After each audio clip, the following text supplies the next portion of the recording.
Morning, Tim Haynes.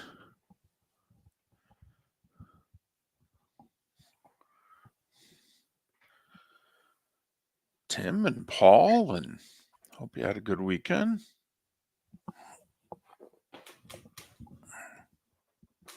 Look at that, the medalists in less than a minute this morning.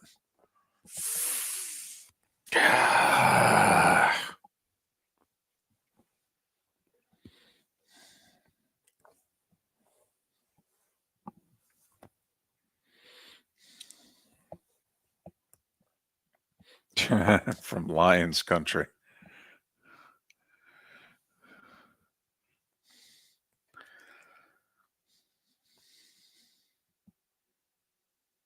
Where it's possible that a team with one loss right now is viewed as being better than the two-time defending Super Bowl champions who are undefeated.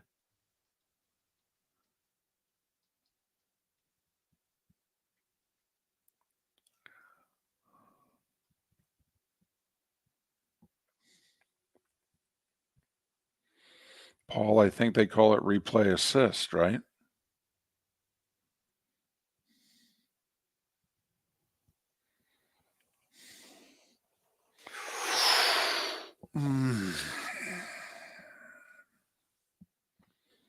Spitz, Coffenbaugh. Morning, everybody.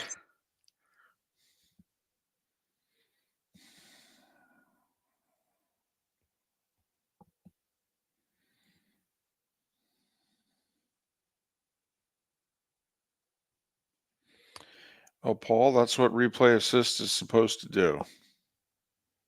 It's supposed to just radio the referee and go, yeah, you got that wrong. Move it up a yard.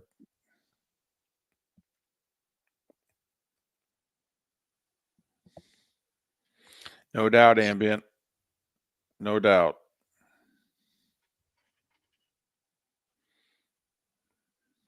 And Broncos doing what they should have done to Carolina, but still. 5-3 after an 0-2 start. Well, Navy just threw up all over themselves, Coffenbaugh. I mean, they had 5 turnovers. They had 2 on the season heading into the game. Yeah, they choked. They choked, but they also were out. They were outclassed at the line of scrimmage. They were, but they just threw up all over themselves.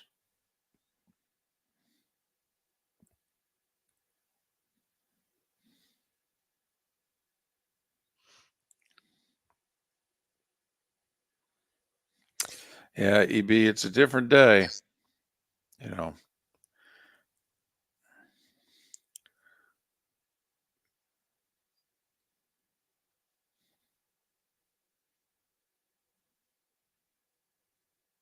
How about them Patriots, or how about them Jets?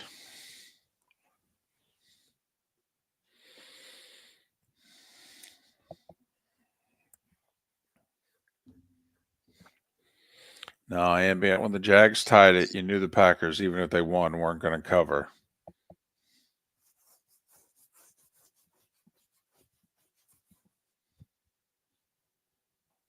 Cincinnati's defense is pathetic.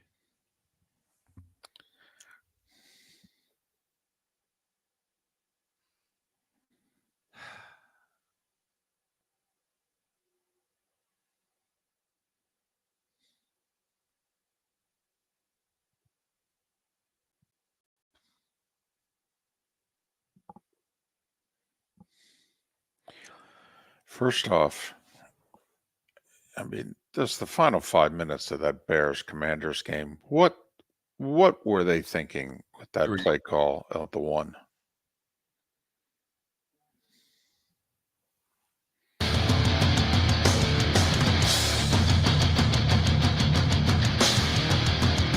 You're listening to Miller and Moulton, coming at you from the Floormeister Studios. Floormeisters, keeping it real. And now, here's Mark Miller and David Moulton.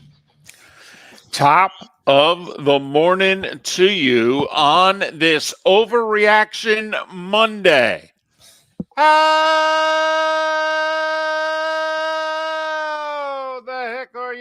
and Moulton.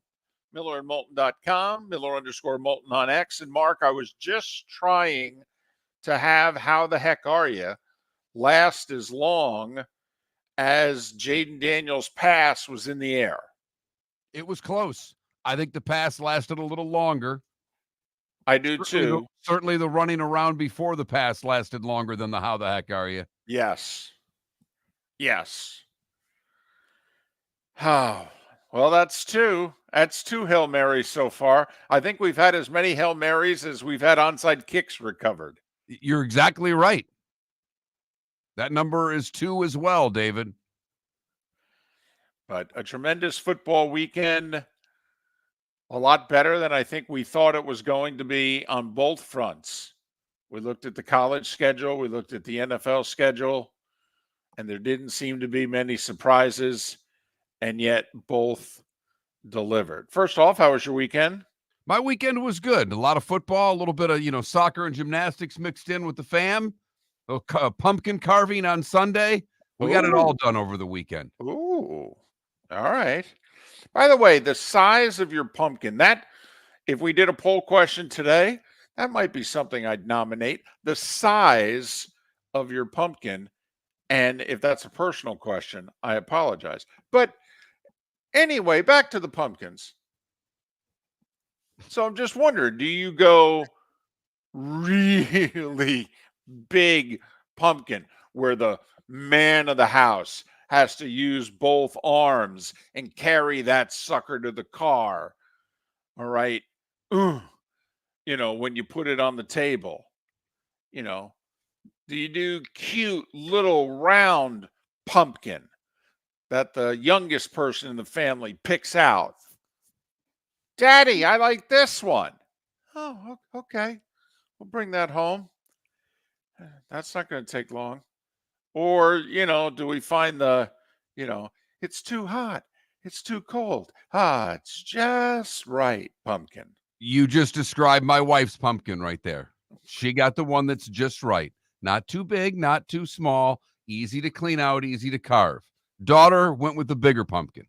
I did not carve a pumpkin. I was there for moral support for the two of them carving pumpkins while I ate food and watched football. And also there's a whole strategy as to, how early do we do pumpkin? How late do you late? To me, getting the pumpkin and the size of the pumpkin has a Christmas tree feel to it for me, Mark. I've talked about it many times. No. I got you.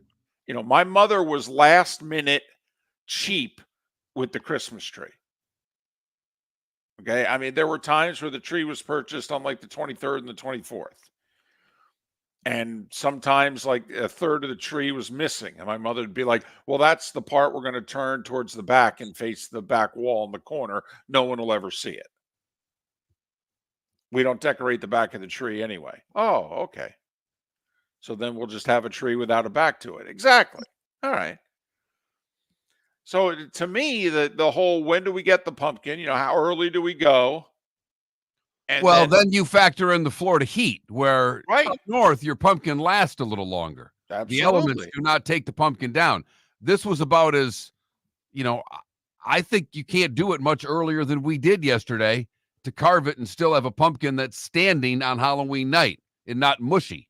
Well, but then again, if you're bringing the pumpkin inside, you're like putting it on the centerpiece on your table, so to speak. I mean, in theory, the sucker's got to hang out for about 4 or 5 days in 75-degree air conditioned temperature. I mean, basically it's a dome for a pumpkin. I mean, depending on how nice your house is, is it the trop? Is it SoFi? I mean, that's for you to decide, but basically you've built a dome for the pumpkin. So it's a dome inside of a dome because the pumpkin itself is kind of a dome after you carve it out. Right. Huh. Wow. We're breaking this down. Well, who needs Overreaction Monday when you got pumpkin on the brain? Well, there's Overreaction Monday and then there's Overanalysis Monday. And Mark, that's where I come in. You've got this pumpkin thing down. Were there pumpkins carved in the Moulton house this year? Because you're now at a condo where there's probably no kids and no trick-or-treating and none of that going on. Well, by kids, I think there's a 38-year-old that lives down the corridor from me. I mean, that's by kids. That's what I think, we have going here. So, no, no pumpkins. Uh-uh. No, that's for the generation below. That's for the wife, son-in-law, granddaughter. You guys, pumpkin, go for it. Knock yourself out. Send us a picture. Oh, that's cute. Fair So, enough. just Fair enough. wondering. Just Uh, wondering. no, it's all valid points. And I think as some of the Twitch chatters are saying, do you go with the scary face pumpkin? Do you go with the happy face pumpkin? How elaborate is your design? Right. Right. The wife has a kit. They have these little kits with different, so they really get into the carving. There's an owl, and I forgot what the hell the other one was. Oh, so your wife doesn't wing it? No, Oh, this is by design. correct. Oh, wow. Very Wow. precise, our pumpkins in the Miller household. Huh. They look good. I would hope so. But yeah, ours are not by design. Never by design. By, some crooked drawing on the pumpkin and then trying to carve it out according to the crookedness and oh yeah, right. And the crookedness was hoping to be straight. We're just not very talented. Right. Well, it's all in the knife, David. Need a good knife. Is that it? Yes. I mean, Mark, that's one of the few times that we used a knife all year was the pumpkin. I mean, we had to go look for utensils and things. I mean, you cooking? No, we're carving the pumpkin. Oh, okay. Well, if it can't go in a microwave, we don't have it handy. And that's true because that's, you don't want to be you can't put the metal in the microwave. So that you keep all those Right. objects away from the main cooking appliance in the house. Exactly. But a heck of a weekend. And oh, by the way, the World Series got underway. How about that Friday night? Special. Yeah. And Joe Davis nailed it. I mean, that was really good. It was really good. Did you see the stat, by the way, that came out like the next day? Nobody had it Friday night or within an hour or so of the game ending. And for those that don't know, Freddie Freeman, very dramatic, grand slam, walk off, 10th inning. Dodgers beat the Yankees 6-3 with 2 outs, by the way. So, if, they get them out, Yankees win 3-2. Obviously, they didn't. Dodgers win 6-3. So, the similarities, between Freddie Freeman and Kirk Gibson, 36 years earlier, both game 1 of the World Series, both walk-offs, both trailing where they needed the home run to win. It wasn't a tie game. Gibson, who was ailing, Freeman, who's missed time with the sprained ankle, what have you. Both, quote, hobbling. Maybe a little bit of a stretch. Did you see that both home runs occurred at the exact same time of the evening? That's incredible. That 36 years apart and an inning apart. Because Gibson's homer was 2 outs, bottom of the 9th. Freeman's homer was 2 outs, bottom of the 10th. And both home runs were hit at 11:37 p.m. Eastern time. What's remarkable to me is when Gibson hit his home run, I was just getting ready to go out. And when Freeman hit his home run, I was doing everything I could do to stay awake.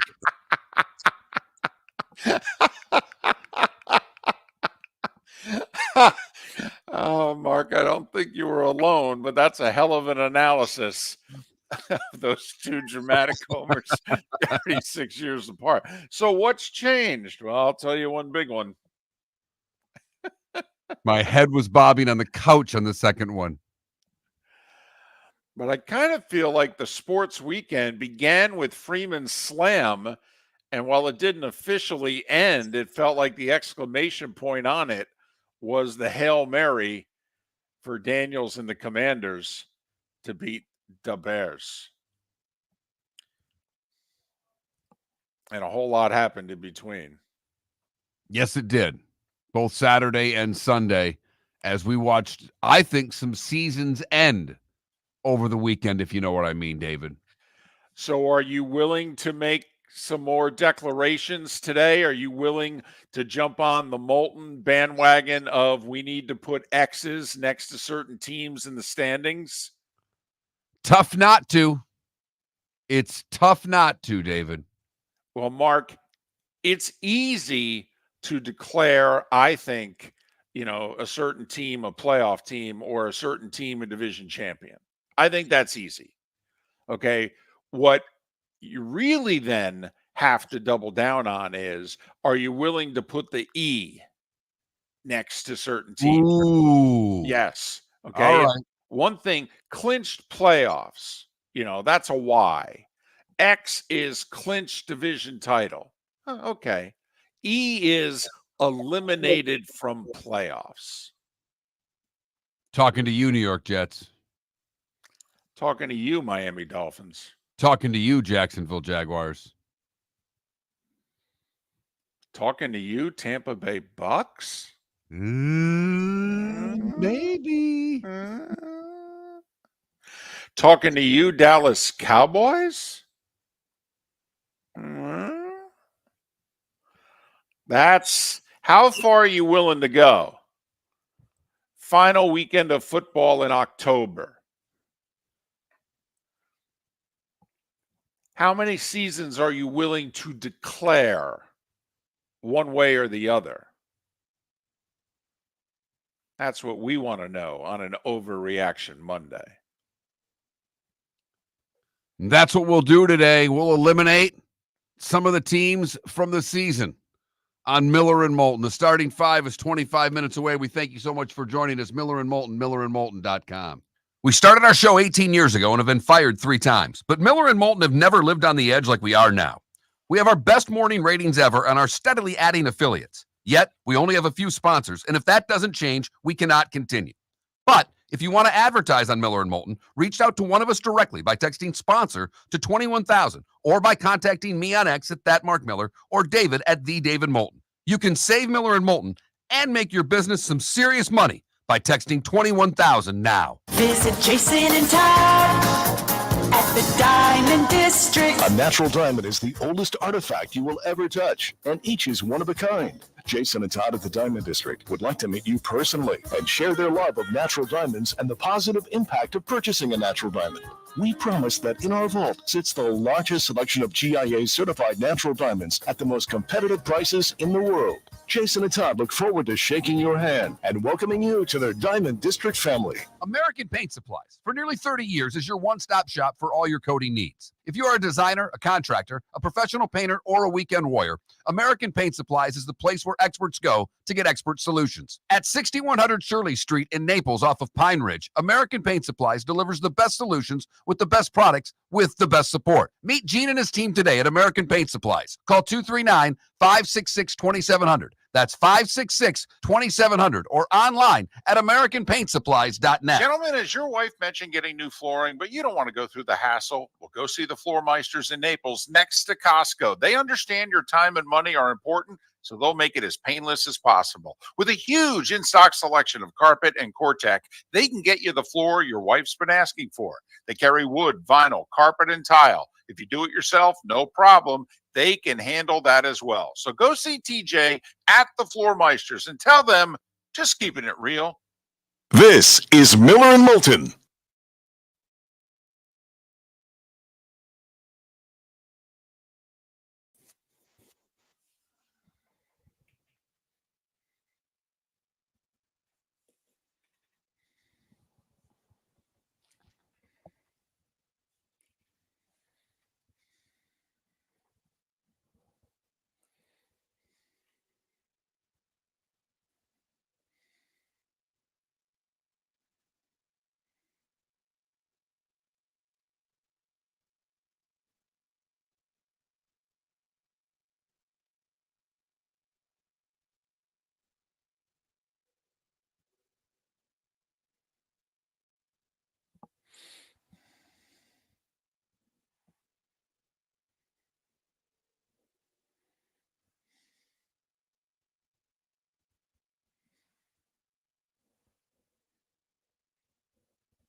Whew.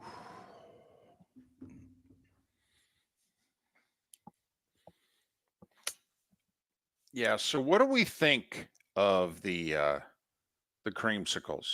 They're awful. So, once a year, even you're like, yeah, this is too much. Yeah. Okay. Here's my question to you. And I know you didn't watch it, David, but last night on the second TV, I threw on a little hockey. Creamsicles or the Anaheim Ducks orange jerseys? What's worse? Have you seen those? I have. They're bad. They're really bad. Not only that, there's not a single. I look at those jerseys and I go, are any of these colors part of your thing? I mean, did they have the original orange edge to them? I didn't think so. I mean, trying to remember, like, when they were good with Paul Correa in the 2000s and they went to the two finals and won one. I'm Purple trying to, and green and black, right? that's what I mean, well, they weren't San Jose Sharks, but I mean, they were black, they were white. I thought maybe there was I don't know. I thought they had a softer color to them.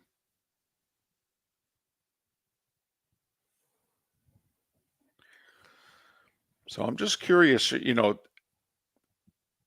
maybe it's psychological with me with the creamsicles because I hated them originally.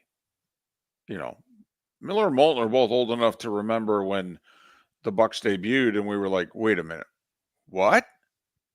That's their uniforms? Whose idea was this?" But the fact that it's once a year, they're paying homage to their, first half of their history, which is an interesting because it was terrible.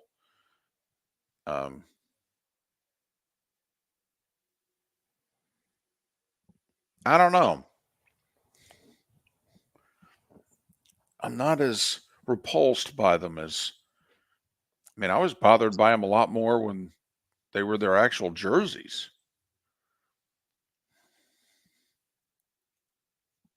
It's funny. Now, Irish, I don't like the white tiger unis for the Bengals. Yeah, I don't. But it's once a year, so okay. EB, Bears quarterback or the defensive back? You mean defensive back, right?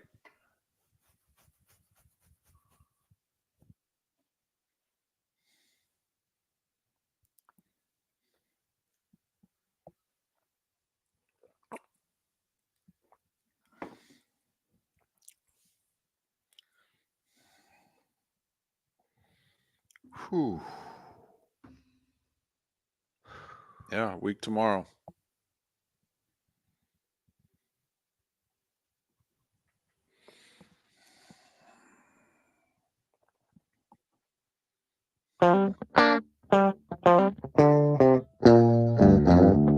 You're listening to Miller and Moulton. And now, here's Mark Miller and David Moulton. 21 minutes past the hour on this Overreaction Monday. Miller and Moulton, millerandmoulton.com, Miller_Moulton on X. Curious, Mark, since we tipped our toes in the water of making declarations right off the top of the show, like declaring certain teams division champions, maybe declaring certain college teams as I'll put them in the conference championship game right now, or I'll put them in the playoff right now.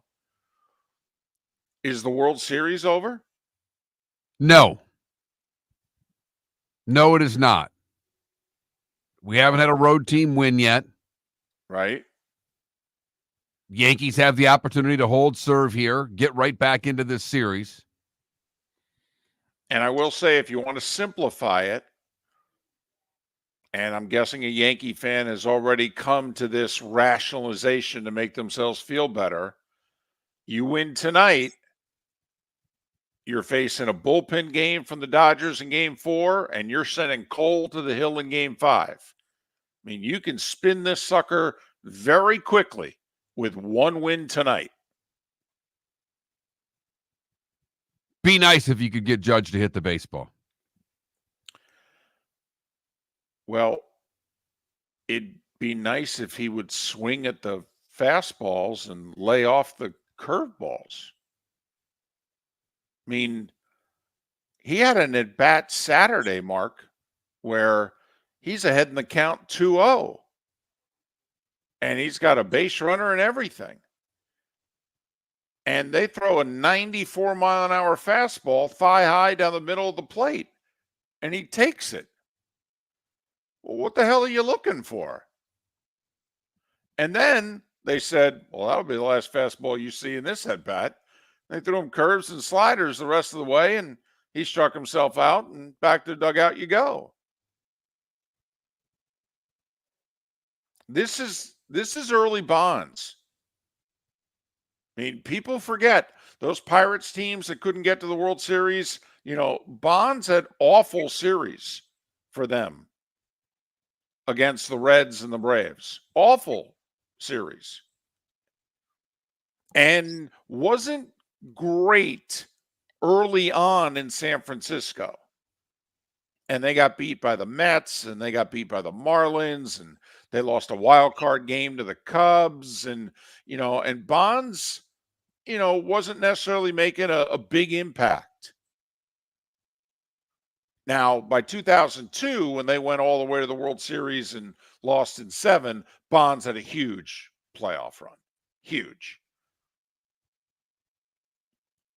But this, to me, Mark, this has got Bonds written all over it. This is A-Rod, who struggled mightily until the Yankees won it in 2009, and he had a breakout postseason that year. Oh, imagine that. A good A-Rod in the postseason. Yankees won. Imagine that. Yeah, it's been tough because you want to see the stars perform, and he's not performing. And he's performing so badly that people aren't focused on the fact that Ohtani's like 1 for 7 with a walk. I mean, Ohtani hasn't done much either. No, he's not.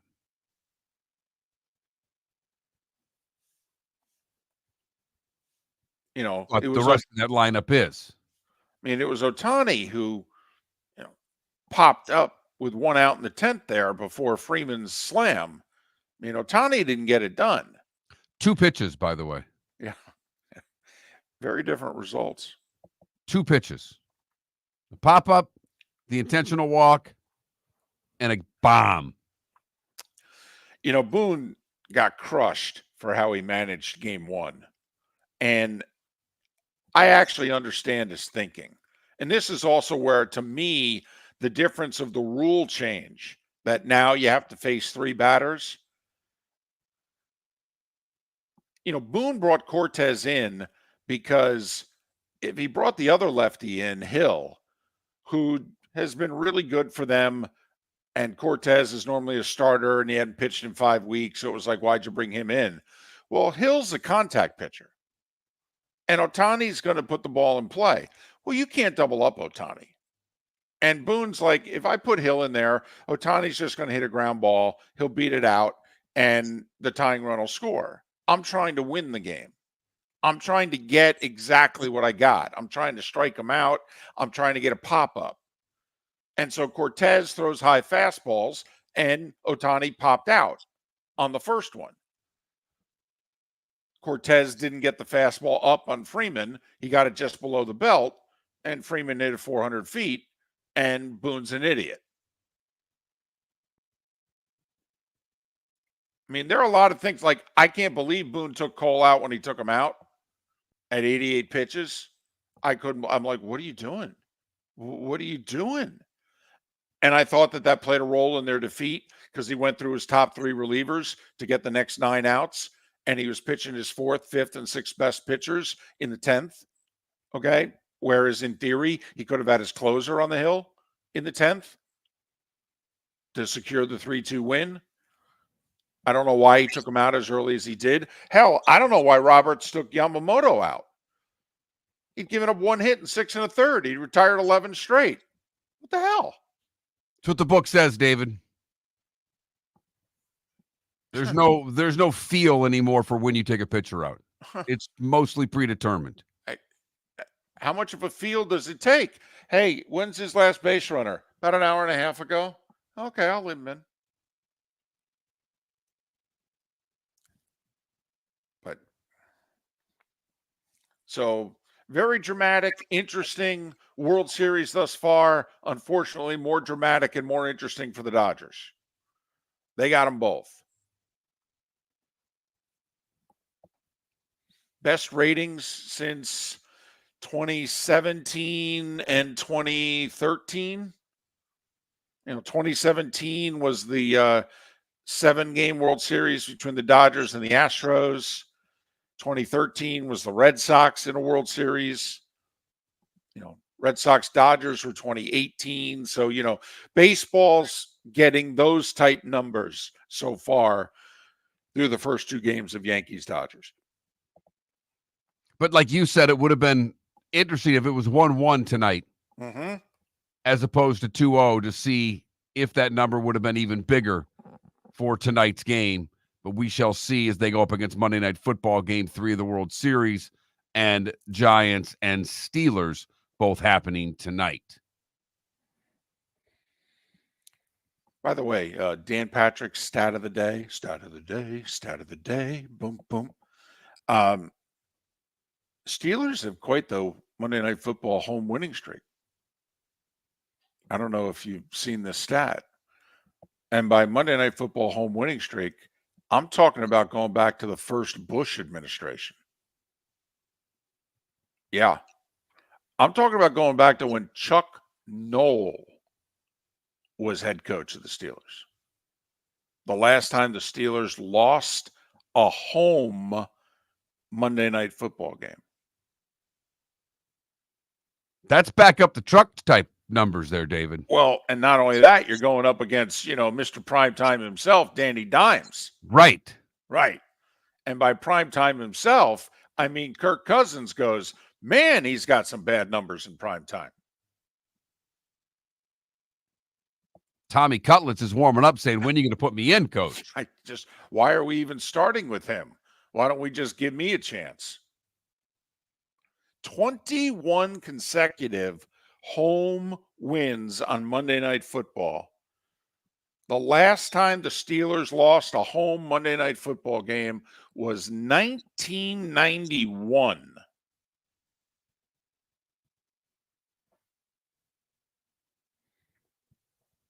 That doesn't even seem right. Just telling For the you. number of times they've played on Monday Night Football, they're a regular team getting their primetime games to not have lost in that long at home on Monday night. That's just remarkable. But very rarely, the scheduler doesn't like to give a team 2 Monday Night Football home games, although he's doing it with the Chiefs this year.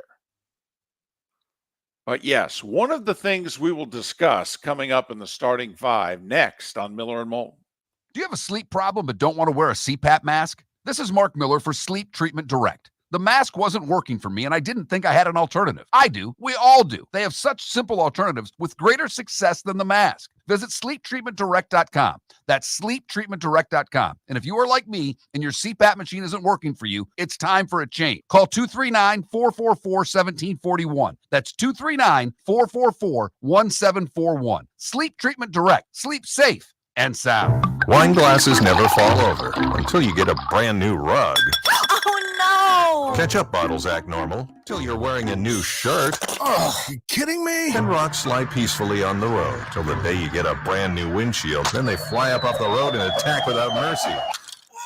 That's why new windshields from Glass Doctor come with our windshield protection plan. Unlimited repairs and 1 replacement for 12 months. Don't just fix it, protect it. Glass Doctor. A neighborly company.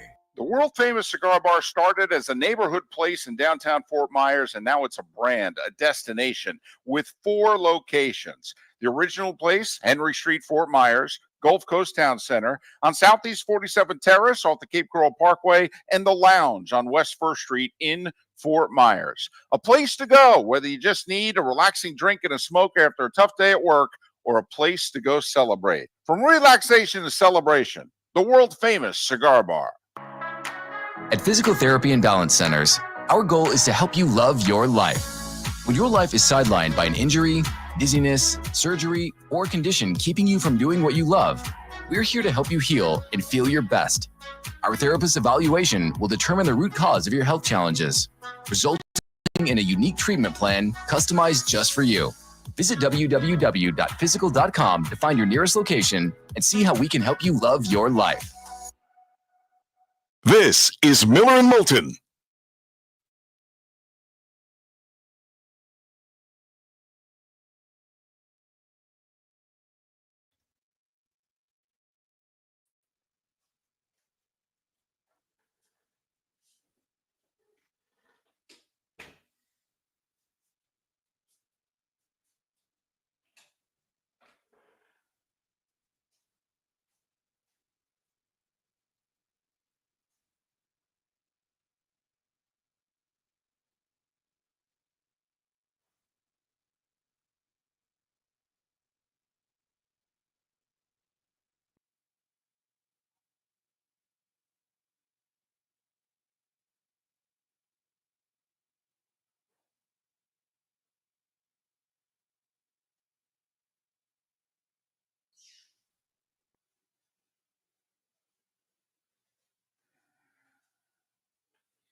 You've gotten a lot better at that.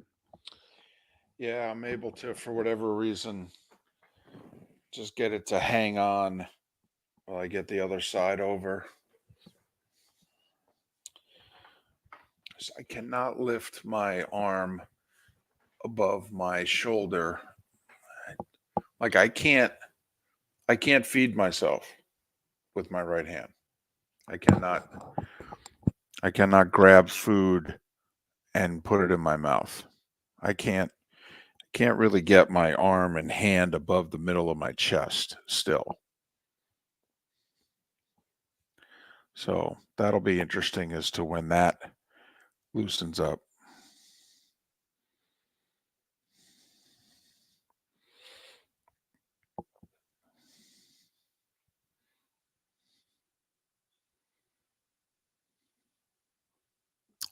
The PT's gone better. Like I can feel the screws. I've got 3 screws up top near the shoulder and 1 screw down at the bottom near the elbow. The one by the elbow is the problem. Like that one does not want the arm to bend. WD-40? I wish.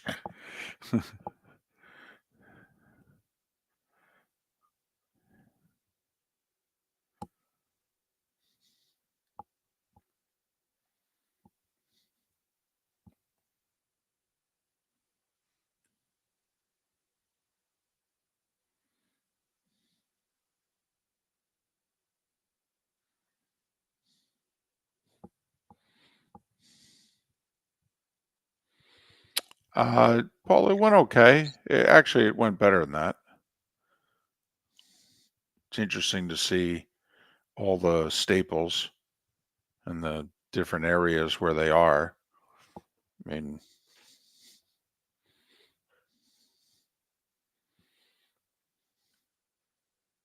the highest one is where I guess they did the nerve block. So they went there and then did the nerve block, and then the 3 below it, I think, are the screws.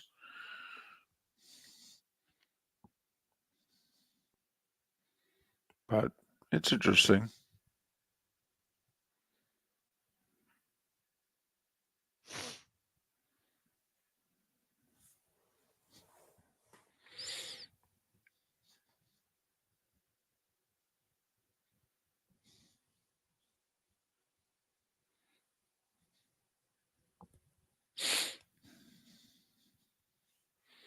Yeah, probably another. The plan right now is another week and a half where I'm not on the road.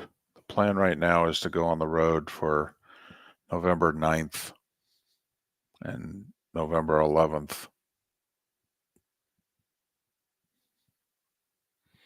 Yeah, there's not much swelling, Paula, but there is there's a decent amount of pain. Welcome back to Miller and Moulton. Text the guys what's in your mind at 21,000. That's 21000. And now, here's David Moulton.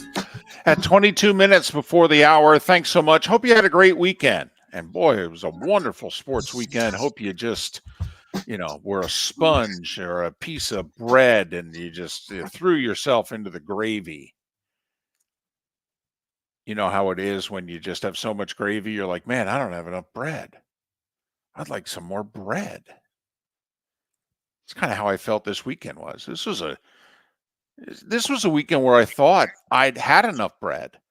And midway through Sunday, I'm like, I don't have enough bread. Did you feel that way at all? You had enough gravy, though. Mark, you could argue there's never enough, but I just,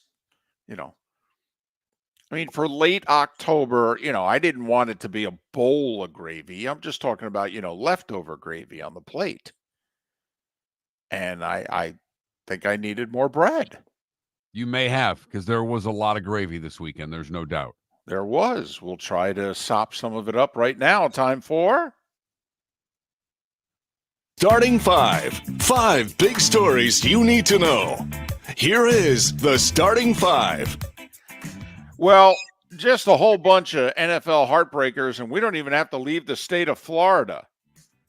Tua came back, played okay, 234 yards passing, a touchdown.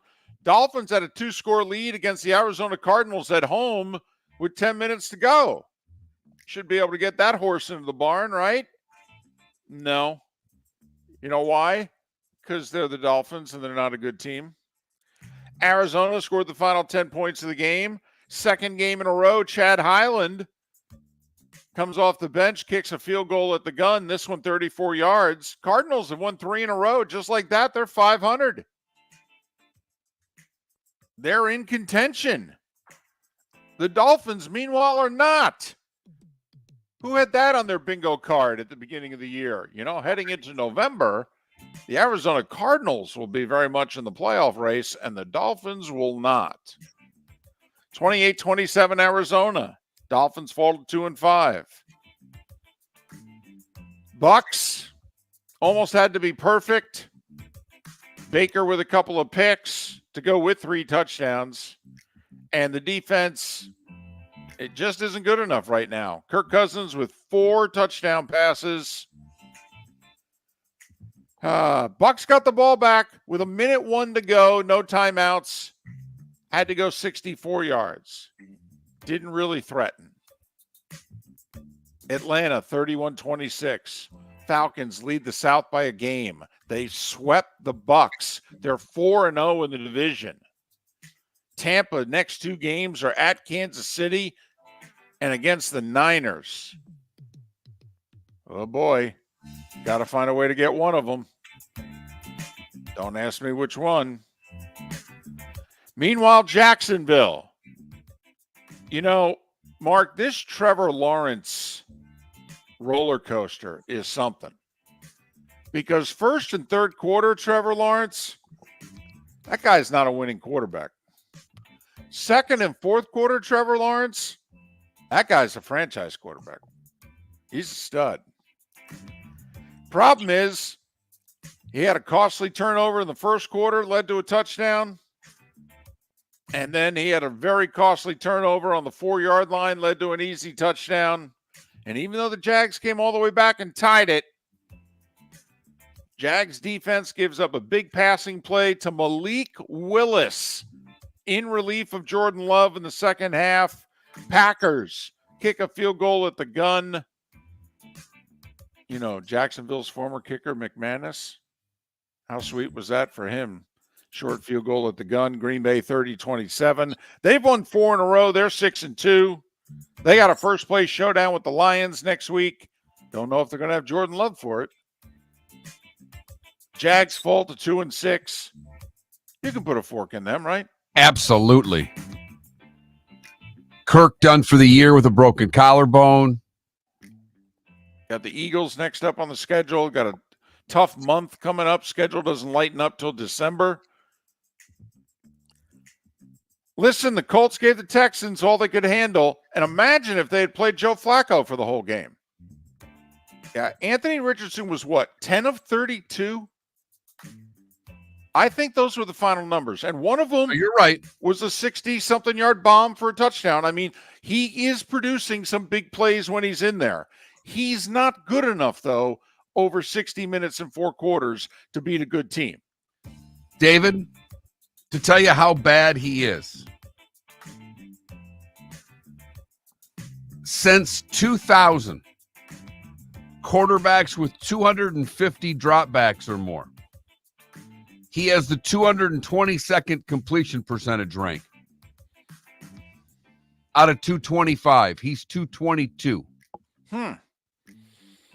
So he's like, New Mexico State on the power rankings in college football when you rank like 131 out of 134. Yes. Okay. Houston 23-20. They've swept the Colts, and they lead them by 2 in the standings.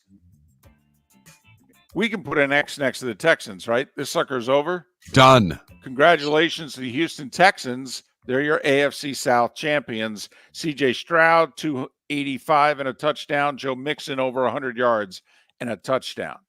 The Jets lost to the Patriots. Not only that, they allowed Jacoby Brissett to come off the bench and direct not 1 but 2 fourth-quarter scoring drives to beat them. Jets have lost 5 in a row. The Jets are done, correct? We're done with the Jets. Done. In fact, they're in last place because they have the same record as the Patriots, and the Patriots just beat them, although they've split the season series. 25-22, New England. Ramondre Stevenson with a 1-yard touchdown on 4th and goal with 22 seconds to play. The difference for New England, who snapped a 6-game skid. How about Jameis? 334 and 3 touchdowns, including a 38-yarder with a minute to go. Cleveland over Baltimore 29-24 for just their second win of the year, snapping a 5-game skid, snapping the Ravens' 5-game winning streak. How about Jameis? And how about this stat, by the way? In the last 3 years, 300-yard passing games for Browns quarterbacks. Joe Flacco, 5. Jameis Winston, 1. He's only played 1 game. Joe Flacco only played like 9, and he was hired sitting on his couch. Deshaun Watson, Mark, how many 300-yard passing games the last 3 years for the Browns? I'm going to go on a limb and say 0. That would be 0. Correct. Are the Bengals done? Now a good team beat them. First time ever, Philadelphia won in Cincinnati. 37-17, the final. They scored the last 20 points of the game. Jalen Hurts with 4 touchdowns, 3 of them rushing. Eagles are 5-2. Bengals are 3-5. Now in the AFC, they're chasing 4-3. The Chargers. Are the Bengals done at 3-5? They're on life support. So we're not ready to put the E next to them yet? No. Should be with that defense, though. Lions scored the last 38 points of the game. Interesting game. They only ran 40-something plays, only had 225 total yards, and yet scored 52 points. That's because they forced 4 turnovers and had a punt return for a score. 52-14, Detroit over Tennessee. Chiefs beat the Raiders because, well, one team's the Chiefs and the other team is the Raiders. All right, Chiefs are 7-0. Mahomes with 2 touchdowns. Kelsey, his first touchdown catch of the year. Hail Mary in our nation's capital. Commanders 18-15 over the Bears. And that's a costly loss because Chicago's now out of the playoff chase at 4-3, at least if, the playoffs started today. And Washington at 6-2 now has the head-to-head over them if it comes down to them for a wild card. Congratulations to the Bills. I had given them the Eastern Division title a couple of weeks ago. Some people waited until yesterday. 31-10 over Seattle. Josh Allen finally threw an interception. He also threw 2 touchdowns. James Cook with 2 touchdown runs for Buffalo. They're 6-2. Seattle falls to 4-4 and technically in the second place because the Niners improved to 4-4 with the 30-24 win over Dallas. San Fran with 21 points in the third quarter. Dak and CD with 2 late touchdowns to pad their stats. Of course, they were pretty much out of it by the time they padded their stats. Congratulations to the Broncos. They're 5-3. They doubled up Carolina 28-14. Bo Nix, 4 touchdowns, 3 of them passing. And the Chargers, and what a barn burner this was. 3-2 at the end of one, 9-5 at half. Chargers 26-8 over the Saints, who have lost 6 straight. Chargers, final playoff team in the AFC right now at 4-3. Monday Night Football, Steelers 5.5-point favorites over the Giants at home. I mean, really? I mean, this would be the biggest upset of the weekend, right? The Giants beat the Steelers in Pittsburgh tonight. For certain. Even though the spread's only 5.5. Jordan Love's groin bears watching. Don't know if he's going to play in the showdown with the Lions Sunday. Stephon Diggs left the game with a no-contact knee injury. That bears watching today. Christian Kirk, broken left collarbone. He's out for the year for the Jags, and that prevents him from being traded, which he likely would have been this week. College football, Oregon got all but one first-place vote in the AP. Georgia got that vote. They're second. Penn State, Ohio State, Miami, third, fourth, and fifth in the rankings. Notre Dame, 8th in the AP, 9th in the coaches. Undefeated BYU, 9th in the AP, 12 in the coaches. Undefeated Iowa State, 11 in the AP, 10 in the coaches. Once again, BYU and Iowa State do not play each other. What if they're both 12-0 and meet for the Big 12 title? Are we sure the Big 12 only gets one bid? Are we sure? Indiana still unbeaten, 13th in both polls. Army still unbeaten, 21st in both polls. Pitt still unbeaten, 18th in the AP, 17th in the coaches. Colorado, Dion and the Buffaloes. A winner, they're 6-2. Impressive win at home over Cincinnati. 23rd in the AP, 1 spot out of the rankings in the coaches. NASCAR, Homestead, Tyler Reddick, the win. We had 3 different leaders on the last 3 laps. Reddick joins Joey Logano in the final playoffs. 1 race left to determine the final 4. Right now, Christopher Bell and William Byron would be the other 2 drivers racing for the title in Phoenix. Ross Chastain finished 33rd at Homestead. Game 3 of the World Series is tonight. Dodgers up 2-0. Ohtani hurt. They say he's going to play. Walker Buehler against Clark Schmidt. Aaron Judge is 1 for 9 with 6 strikeouts. In the playoffs, he's 6 for 40 with 19 strikeouts. Yeah. You got to deliver in October, dude. That's the deal. That's how it works. NBA, Sixers get their first win. Tyrese Maxey with 45 in an overtime win over Indiana, 118-114. Brooklyn picked up their first win. They beat Milwaukee by 13. Portland picked up their first win. They beat the Pelicans by 22. Oklahoma City's 3-0. They beat Atlanta by 24.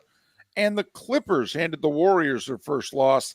James Harden, 23 points, 11 assists in the 112-104 win. By the way, WNBA news, Indiana fired their head coach, Styles, who took the dream to the, not the dream, but the Fever to the playoffs with Caitlin Clark and all that, finished the year strong. Yeah, she got fired. The thought is they're going to hire the Connecticut Suns head coach, which is interesting because she still has a year left on her contract and hasn't been fired yet.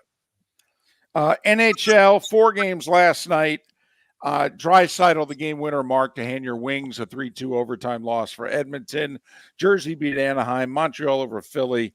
Wild one in Colorado, 7 goals in the third. Avs beat the Senators 5-4. They've won 5 in a row.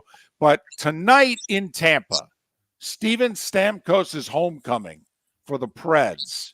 He and they have gotten off to a bad start.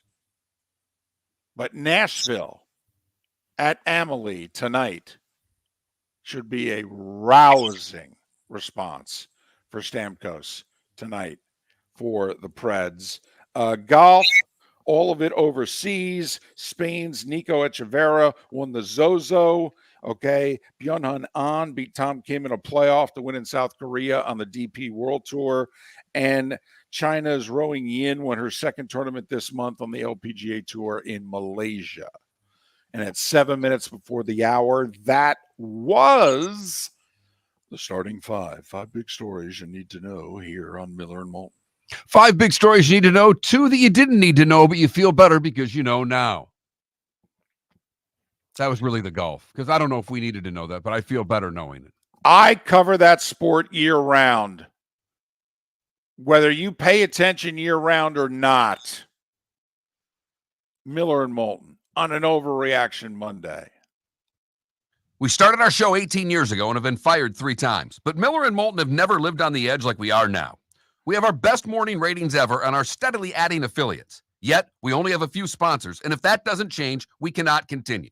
But if you want to advertise on Miller and Moulton, reach out to one of us directly by texting sponsor to 21,000 or by contacting me on X at @MarkMiller or David at @TheDavidMoulton. You can save Miller and Moulton and make your business some serious money by texting 21,000 now. American Paint Supplies, for nearly 30 years, is your one-stop shop for all your coating needs. If you are a designer, a contractor, a professional painter, or a weekend warrior, American Paint Supplies is the place where experts go to get expert solutions. At 6100 Shirley Street in Naples off of Pine Ridge, American Paint Supplies delivers the best solutions with the best products with the best support. Meet Gene and his team today at American Paint Supplies. Call 239-566-2700. That's 566-2700 or online at AmericanPaintSupplies.net. The world-famous cigar bar started as a neighborhood place in downtown Fort Myers, and now it's a brand, a destination with 4 locations. The original place, Henry Street, Fort Myers, Gulf Coast Town Center, on Southeast 47th Terrace off the Cape Coral Parkway,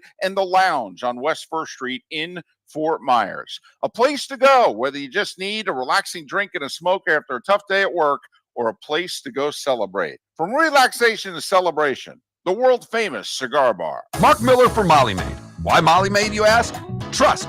Moulton was a customer for 15 years. Affordability. Didn't I just say Moulton was a customer for 15 years? Worry-free services. Our professional house cleaners are fully insured and a 24-hour warranty. Call Molly Maids today at 239-774-5839. That's 239-774-5839 or online at mollymaid.com/FTMYERS. That's mollymaid.com/FTMYERS. Gentlemen, as your wife mentioned getting new flooring, but you don't want to go through the hassle, well, go see the Floor Meisters in Naples next to Costco. They understand your time and money are important, so they'll make it as painless as possible. With a huge in-stock selection of carpet and Cortec, they can get you the floor your wife's been asking for. They carry wood, vinyl, carpet, and tile. If you do it yourself, no problem. They can handle that as well. So go see TJ at the Floor Meisters and tell them, just keeping it real.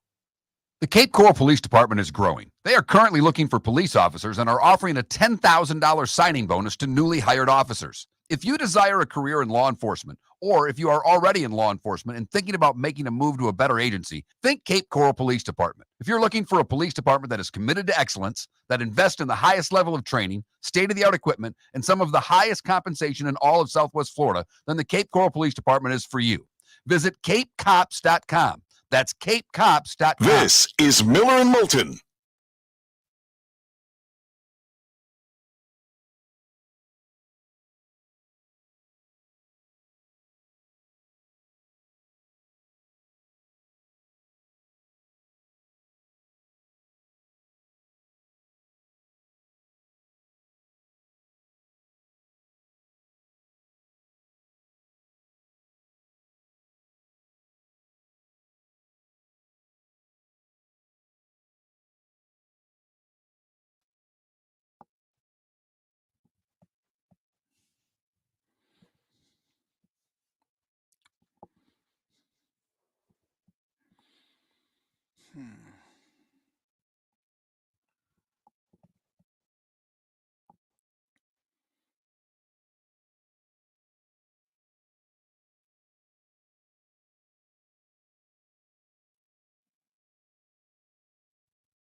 Impressive in this sense, Irish, that, when they got the turnovers that, they did to them what you should do, which is they just squashed them.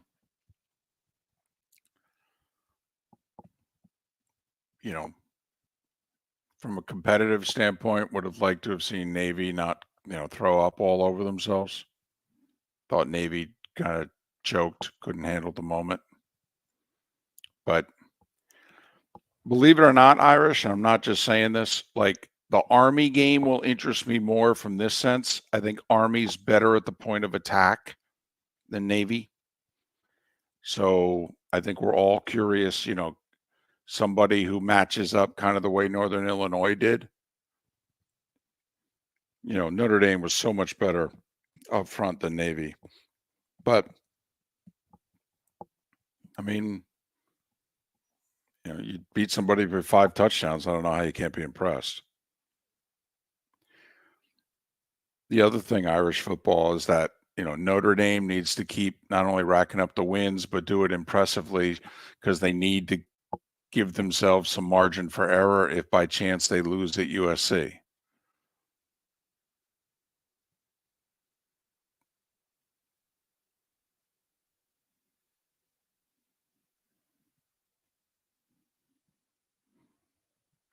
But I mean, there's no doubt right now, if Notre Dame wins out, they're going to host a playoff game. They'll be seated somewhere between 5 and 8, and they'll host a playoff game.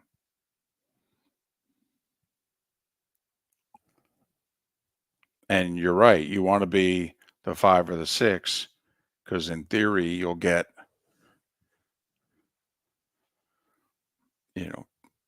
although, I mean, it could be a hell of a 6-11 matchup. I mean, what if Boise's the 11?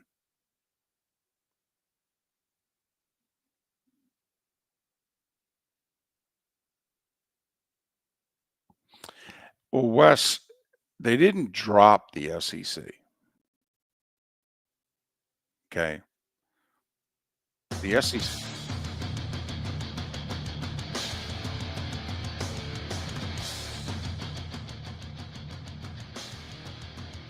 You're listening to Miller and Moulton, coming at you from the Floor Meister Studios. Floor Meisters, keeping it real. And now, here's Mark Miller and David Moulton.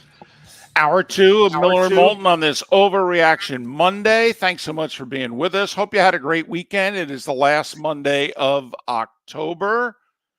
NFL trade deadline is 8 days away. It's a week from tomorrow. We'll get to that a little bit later on in the week. There are too many games to discuss and digest. And Mark, one of the areas that we really haven't gone down except to gloss over it is college football.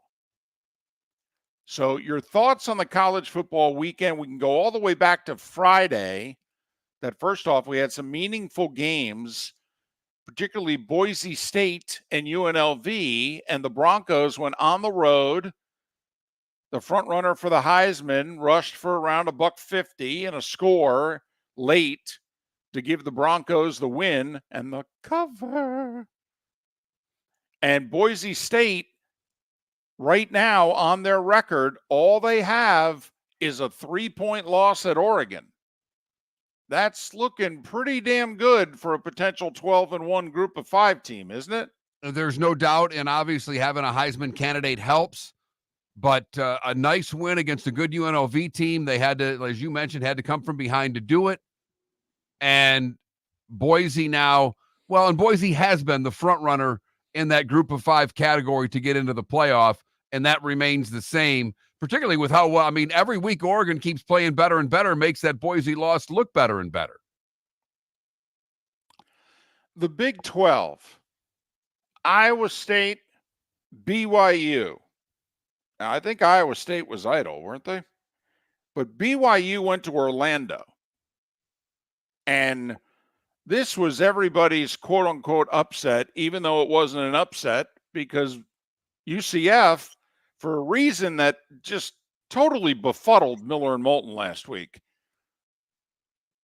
UCF was the slight favorite in the game. And this was one of those where Miller and Moulton got spooked. All week we kept going, why is UCF favored? What has UCF done to be favored in this game? And all the experts were like, oh, UCF's going to beat BYU. They made a change at quarterback, and BYU is a bit of a fraud, and, should have lost Oklahoma State last week, and blah, blah, And they blah. should have lost Oklahoma State. Yeah. Needed a dramatic victory to snatch that one back. But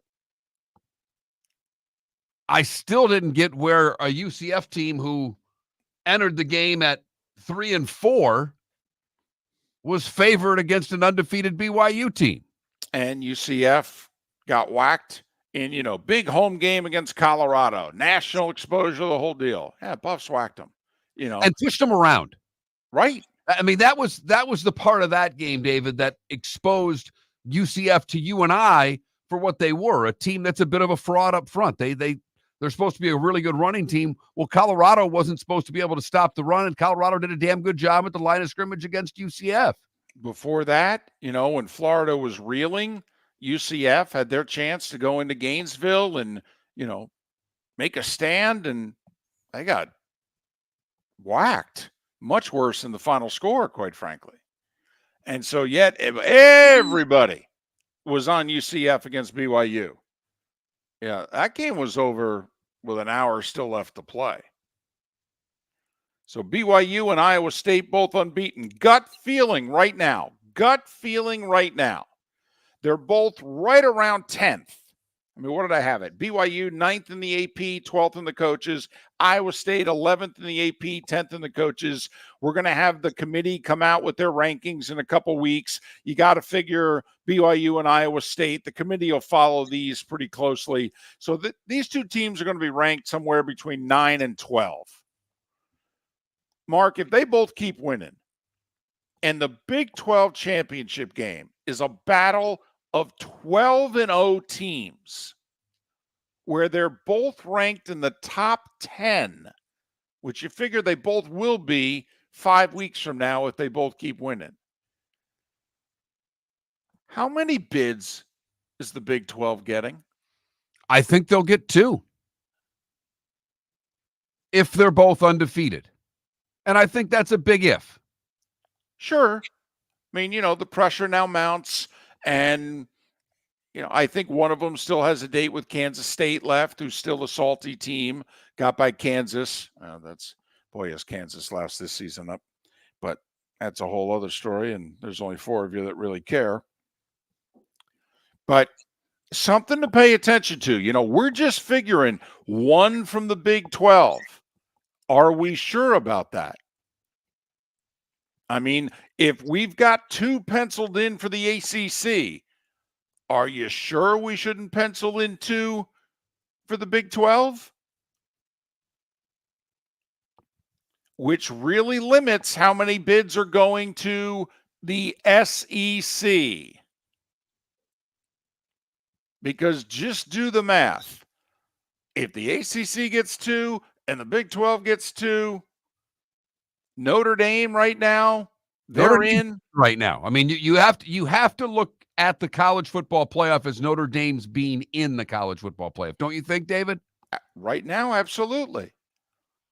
Now, I will say, if you're a Notre Dame fan, these two unbeatens in the Big 12 are concerning you, because we're talking about the Big 12 stealing a bit away from the SEC. What if they're potentially stealing a bit away from a 10-2 Notre Dame? See, right now we think Notre Dame, they're going to win out. What if they lose November 30th in the LA Coliseum to USC? Are we sure they get in at 10-2? I don't think they'll get in over both 12-0 Big 12 teams. I don't at all. Even though it's a TV show and we all know who the four-letter network would rather have in the playoff. I mean, Iowa State or Notre Dame? Hello. Yeah, Notre Dame's already planning on a home game.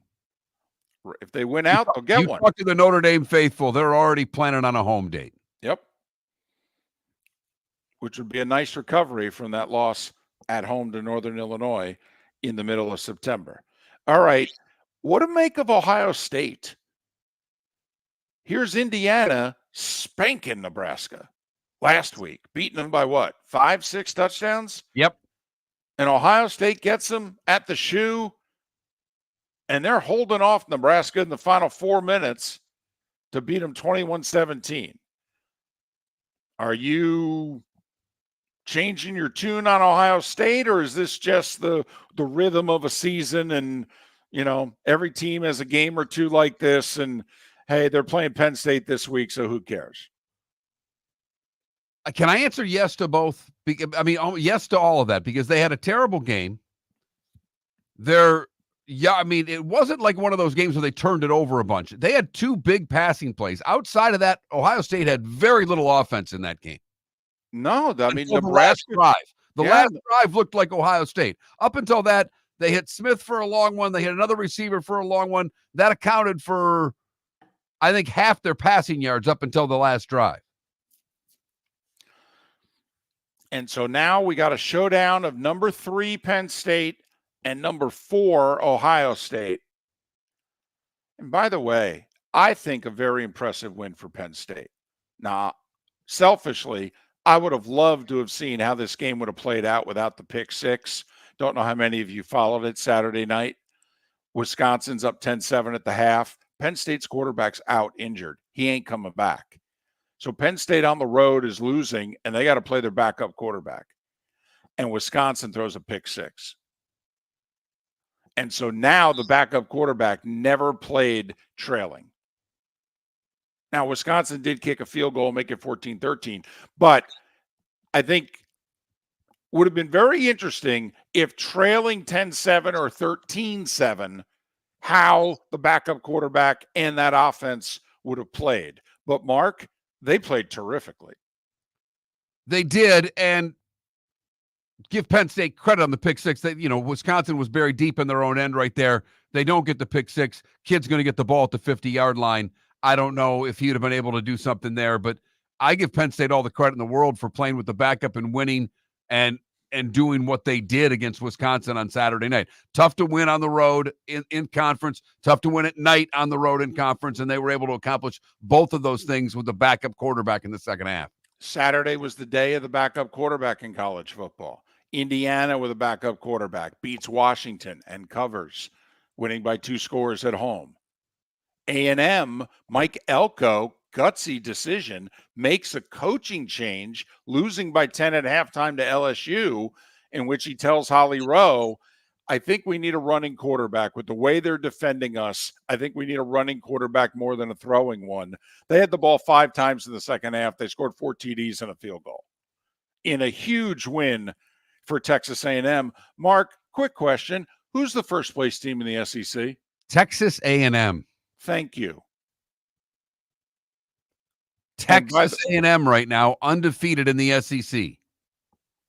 And helping Notre Dame's cause, because Notre Dame went to College Station, and the only loss for the Aggies this year is courtesy of the Irish, week 1. So Indiana, Penn State, Texas A&M, all turning to their backup quarterback for one reason or another, and all getting big wins. Only 2 games involving ranked teams this week. Ohio State at Penn State, Pitt at SMU. SMU dodged a bullet. Whew. Probably should have lost against Duke. Duke went for 2 in overtime. Got to give him credit. You know, we ask it all the time. What would you have done? And then 3-4 hours later, the coaches don't have the onions to do it. Duke coach got the ball second in overtime, scored, and said, let's go for the win. Let's do this. SMU got the stop. SMU, Pitt still unbeaten, period. SMU still unbeaten in the ACC. We have 4 unbeatens in the ACC, don't we? Yes, we do. Miami, Clemson, Pitt, and SMU. All heading into November. This is fun. So all kinds of teams in the ACC still in it. The Big 12 still alive. Notre Dame still alive. And then what do you make of the Big 10 and the SEC? How many get in from each? Can Notre Dame get in at 10-2? Will Indiana get in at 11-1? Can 2 bids go to the Big 12? We're not even to November yet. Miller and Moulton. The Cape Coral Police Department is growing. They are currently looking for police officers and are offering a $10,000 signing bonus to newly hired officers. If you desire a career in law enforcement, or if you are already in law enforcement and thinking about making a move to a better agency, think Cape Coral Police Department. If you're looking for a police department that is committed to excellence, that invests in the highest level of training, state-of-the-art equipment, and some of the highest compensation in all of Southwest Florida, then the Cape Coral Police Department is for you. Visit capecops.com. That's capecops.com. Gentlemen, as your wife mentioned getting new flooring, but you don't want to go through the hassle, well, go see the Floor Meisters in Naples next to Costco. They understand your time and money are important, so they'll make it as painless as possible. With a huge in-stock selection of carpet and Cortec, they can get you the floor your wife's been asking for. They carry wood, vinyl, carpet, and tile. If you do it yourself, no problem. They can handle that as well. So go see TJ at the Floor Meisters and tell them, just keeping it real.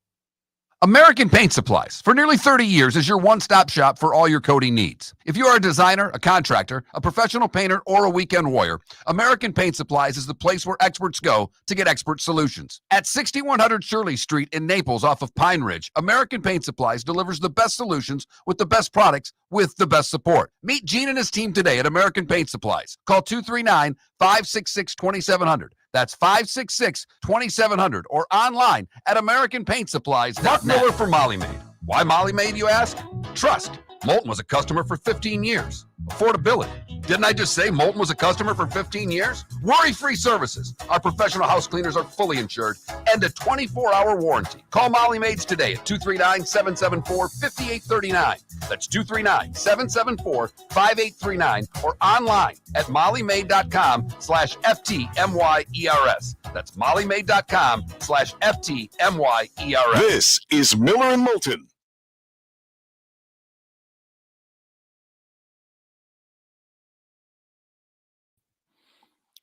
No. I mean, they have to somehow, they got to get in the Big 12 title game somehow, some way, and win it to get in. And by the way, DC, we did not have Notre Dame losing to Navy. Okay. We didn't. But we talked up Navy's chances. We didn't. We didn't have Notre Dame losing to Navy. And we don't have them losing Army either.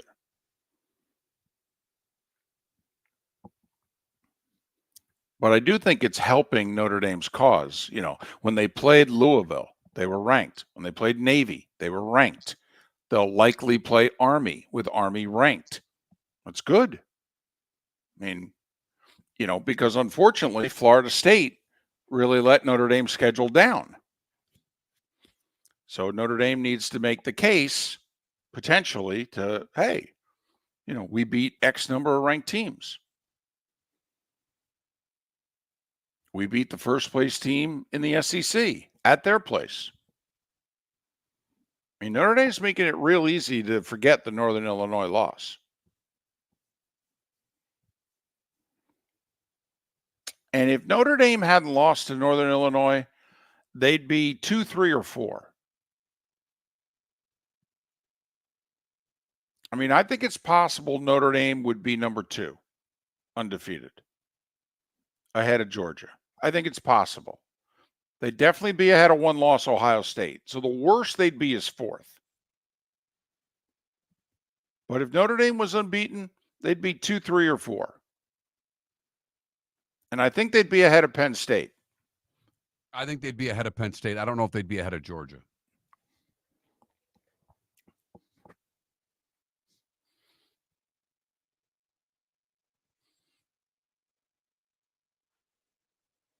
But if they win out, the loss to Northern Illinois was literally meaningless because the best Notre Dame can do is to be seeded 5 through 8 and host a game. And they'll be seated. If they run the table, there's a good chance they'll be seated 5th. Yeah, or no worse than 6th. And of course, the funny thing is, I'm telling you, you'll get Boise State potentially, and that'd be a pretty salty game.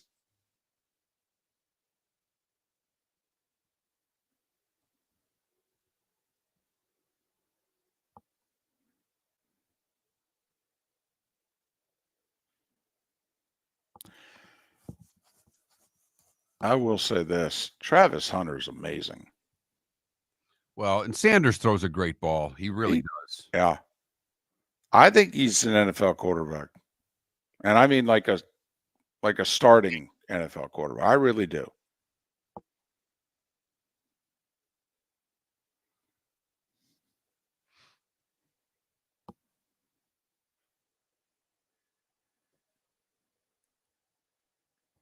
Went out in hope.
You're listening to Miller and Moulton.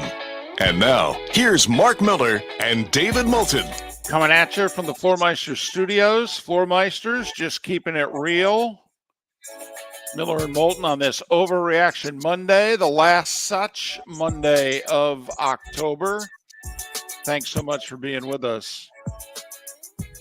You hate when I do this, but there's a reason behind it, not just me doing it just to annoy you. It's the whole if the playoffs were to begin today. But there's a reason why I'm doing it, and this is it. We began the show with saying, are we willing to put X's, Y's, or E's next to teams in the NFL standings? Well, a key determination is knowing exactly where your team is in the standings. So while we're done with the Jags, right? We're done with the Dolphins. We're done with the Jets. We're done with the Bengals. I'm not willing to do it just yet. Okay. And it's because it needs to be pointed out that first off, the AFC, Mark, is beginning to look an awful lot like the American or National League looked for most of the year. Remember where there was no middle. Right. It's either good or bad. I mean, right. For the longest time in the National League, we had like only 4 or 5 teams with winning records. And it was like, boy, I hope a couple teams step up here because this is pretty embarrassing. Well, look at the AFC right now. I mean, we're headed to November, Mark. There's only 7 teams with a winning record. And one of them's the 4-3 Chargers. And give all the credit in the world to the 5-3 Broncos, who've won 5 of 6, by the way, after an 0-2 start. But I think there are a lot of people that are also going, man, surprised they're 5-3. I'm not sure how good they are. Find out a lot the next 3 weeks for the Broncos. At the Ravens, at the Chiefs, home for the Falcons. We've got a couple of diehard Broncos fans in our Twitch chat room. Just curious if you're a Broncos fan. If we gave you 1-2 right now, would you take it and run? Get you to 6-5 hosting the Raiders. Just take it and run? No questions asked? Or are you getting greedy, feisty? And what's interesting is the 2 fans just chimed in the Twitch chat room. One of them signing on for it. The other one's like, no way. But if the playoffs were to start today, the Chiefs would be the 1 seed. Obviously, they're unbeaten. They're the only one. Now, I got to be honest, it's a little awkward because the Steelers are 5-2 and they're playing tonight. We all think they'll win to go 6-2. But when you look at the standings, you got the Bills and the Texans, both 6-2. Obviously, one's the 2, and the other would be the 3. Houston technically is the 2 right now. Didn't they beat Buffalo? Yes. So there you go. Now, and Houston's perfect in the AFC. They're 5-0. So even if Pittsburgh wins tonight, Mark, since those 2 teams have not played, KC's the 1, Houston's the 2. Pittsburgh with a win tonight, I believe, technically becomes the 3, and Buffalo's the 4. But your wild cards are a 5-3 Baltimore, 5-3 Denver. Technically, Denver ahead of Baltimore right now in the standings, for whatever that's worth. And the Chargers are your 7 seed at 4-3. Well, there's only one other team that's even 500. And that's the 4-4 Colts. Quick sidebar. Do you think they'll make a change at quarterback in Indianapolis? No. Or do you think they're going to keep this Richardson thing up? I think they're going to keep this Richardson thing up. Man, it would be tough playing for that team. Yeah. Knowing that you've got a playoff team roster-wise and a quarterback who is not close. I ain't ready, man. I don't know if he'll ever be ready. I don't. He throws a great deep ball. He's athletic as hell. He cannot complete passes in the National Football League. He can throw the ball a really long way. That's wonderful. But it also makes you, if you're a Dolphin fan, a Jets fan, a Bengals fan, hell, even a Browns fan, look at all the damage that Deshaun Watson did. I mean, 4-3, the Chargers right now is who you're chasing for a playoff spot.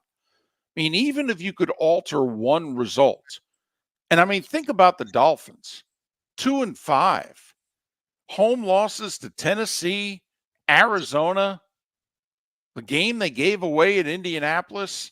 I mean, man, oh man. I mean, even one of those, if they were 3-4, how would you feel right now? A game behind the Chargers.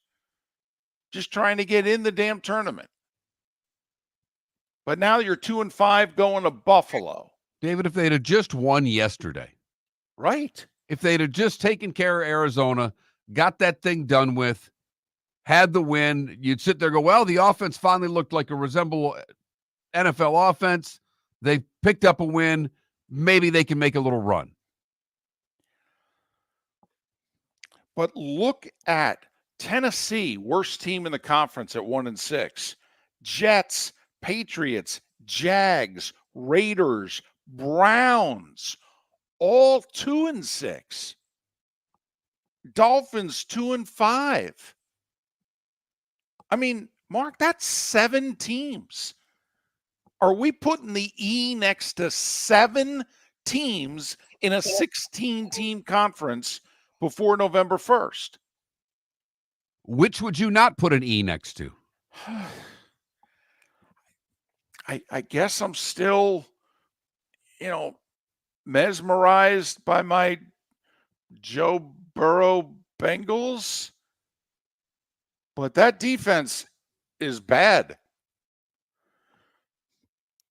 I'm just looking at them going, can I see them getting to 9? Can I see the Bengals going 6-3 the rest of the way? I can. Won't be easy. But hell, they did something last week that they didn't do much of the last 4 years. They beat the Browns, who, by the way, will be a tougher out the rest of the way because no Deshaun Watson.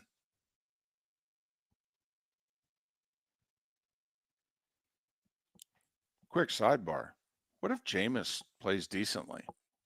And so back-to-back years, Joe Flacco comes off his couch, does terrific things.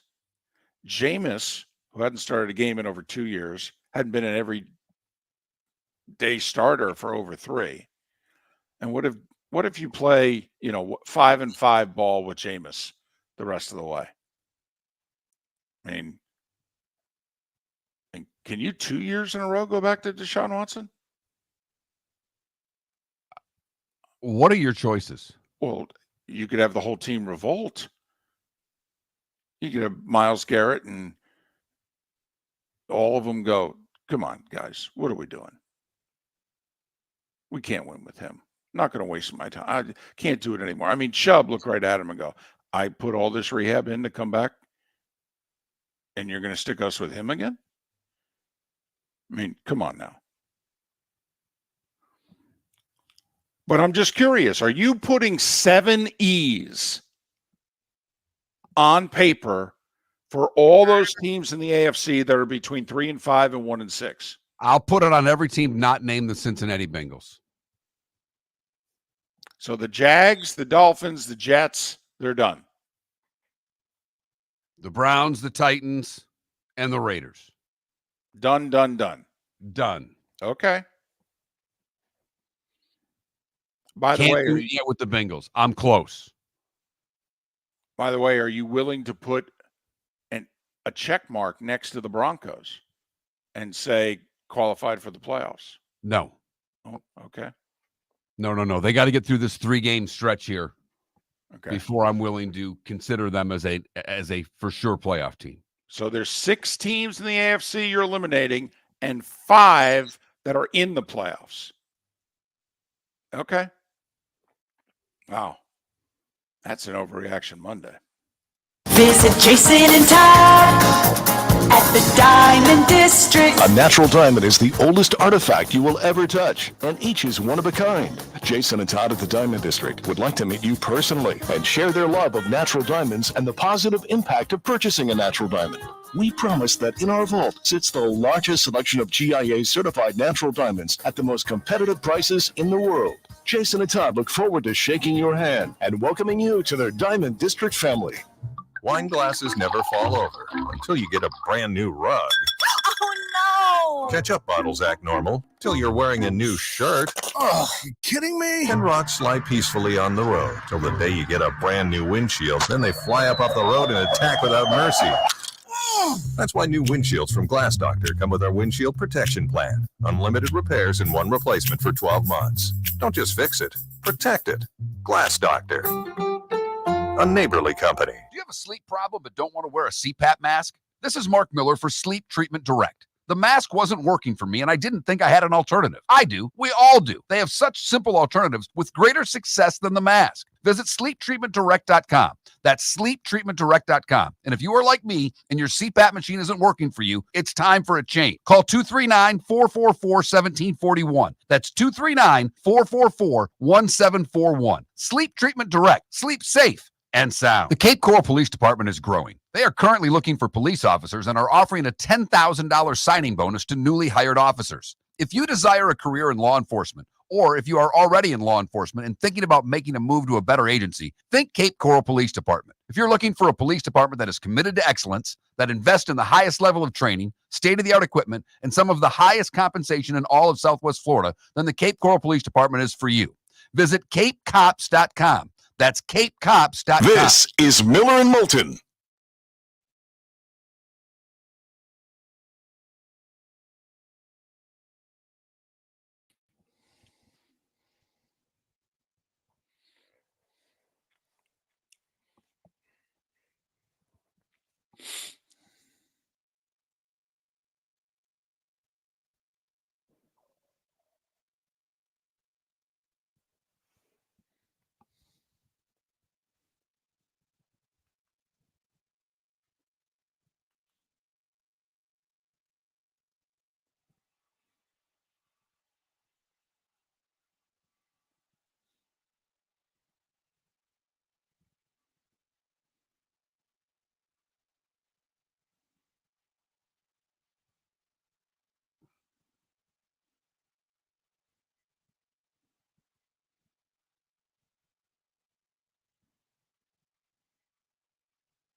With Baltimore coming off of a loss, I don't Irish football.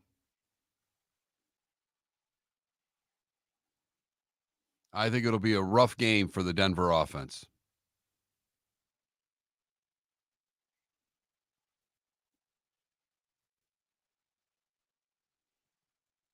But that defense is legit. Who are we talking here? Denver? Yeah, of course we are. It's all we talk about.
Whew.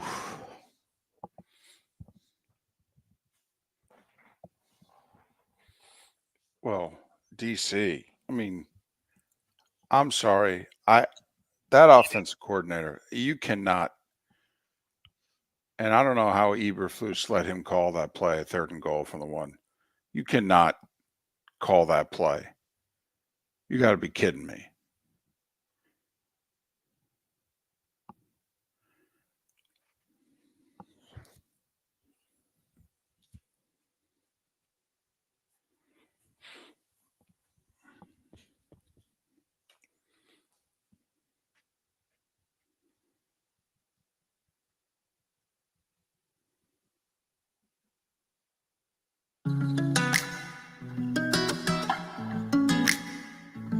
Welcome back to Miller and Moulton. Text the guys what's in your mind at 21,000. That's 21000. And now, here's David Moulton. 22 minutes till the top of the hour on this Overreaction Monday. Miller and Moulton, millerandmoulton.com, Miller_Moulton on X. Brought to you in part by American Paint Supplies, proud sponsor of Miller and Moulton and our hotline, your one-stop shop for all your coating needs, American Paint Supplies. By the way, I mean, we got to give them their due. And also, if they could do it, then are we writing off too many teams this morning? Because 3 weeks ago, when the Arizona Cardinals were 1-4, anybody think that they were going to play meaningful football this year? They're 4-4. Technically, Mark, they're in first place in the NFC West. It's not the Niners. It's not the Seahawks. It's the 4-4, 2-0 in the division, Arizona Cardinals, who would win the NFC West if the snapshot in time was today. Which makes you realize, and now that the Rams are getting healthy, you got 3 4-4s and a 3-4. I mean, that division, and it's not like the Niners are getting healthy. I mean, Debo went out again yesterday. McCaffrey not even close to coming back. I mean, that's an interesting situation. We all know San Francisco's the best team in the division. We just don't know how much the Niners are actually going to be able to show up and play. But are the Arizona Cardinals our cautionary tale? Because they were 1-4, and now they're 4-4. Well, I don't want cautionary tales on an Overreaction Monday. What the hell would be the point of the show? I mean, come on. But what's interesting, David, is not only are the Cardinals leading that division, but it means that one of the 5-2 teams, either the Vikings or Eagles, wouldn't. I guess they would. Yeah, they'd qualify. But that means that'd be it. It means the Niners are out. It means the Seahawks are out. It means the Bucs at 4-4 are out. It means the 4-3 Bears also. I mean, how big is that Hail Mary going to loom? We said it all week last week. The game that we were most interested in was Chicago at Washington because it was screaming wild card tiebreaker. Let's just, play football God here. Bears hold on and win that game 15-12. Take a look at your standings. Washington would be out of the playoffs this morning. The Eagles would be in first place in the East at 5-2. The Commanders would be 5-3, but the whole NFC North would be ahead of them, including the 5-2 Bears, who will have beaten them. There would be no wild cards coming from anywhere but the NFC North, if not for the Hail Mary. And instead, now you're the Bears, and you're like, blank. We're a game and a half behind the Commanders. We don't think they're going to win the East. We think the Eagles are going to overtake them. We're going to be fighting for them for a playoff spot, and they got the head-to-head against us, all because we couldn't defend a Hail Mary. All because we didn't tip the ball down. We tipped it up.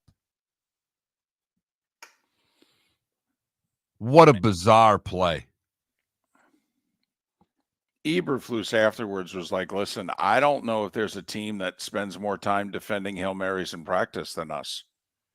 I mean, we've got, protocols and everything. I mean, this isn't something that, happened that we're not prepared for. He goes, I practice this all the time.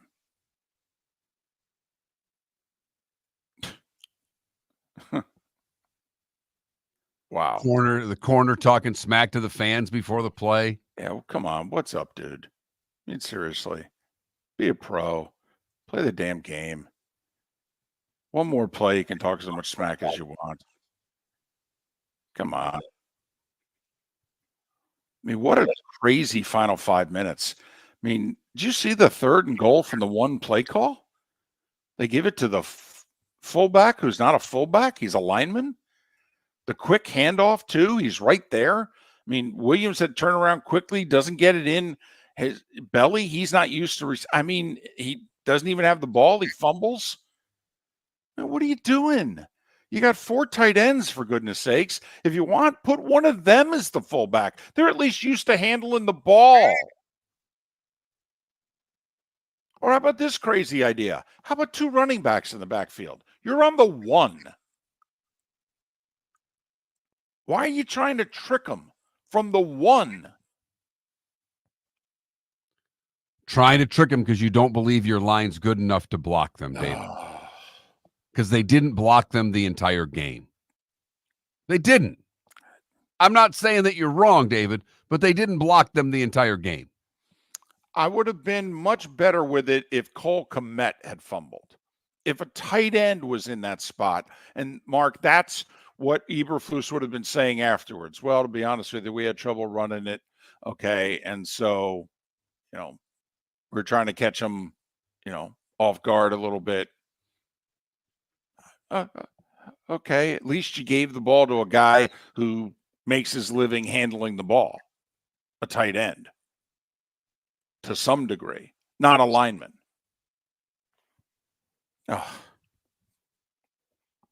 So crazy final 5 minutes in Washington, where it looked like the Commanders were not yet ready for prime time. They didn't put the Bears away, and they were going to lose, and they deserved to lose. Because they had 2 hours to put the Bears away, and they couldn't do it. And they deserved to have that one shoved back at them and say, guys, we're not ready yet. Because if we were, we would have put this team away. And instead, Hail Mary, touchdown. Commanders win. A buddy of mine's a Commanders fan. Took him 10 minutes. He texted me. He said, I've been running around like crazy. It took me minutes to catch my breath. I can't believe what just happened. It was over. Yeah, of course it was. Right. They lost. It was over. Yeah.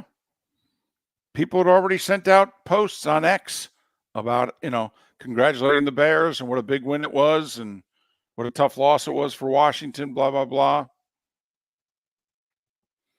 I did think it was interesting how both teams went after the rookie quarterbacks. I mean, both defenses said, yeah, we're blitzing the hell out of you guys. And if you can handle it, good luck. Over 50%, I believe, blitzes from Washington on Williams in that game. Yep. Like 51+%, something like that.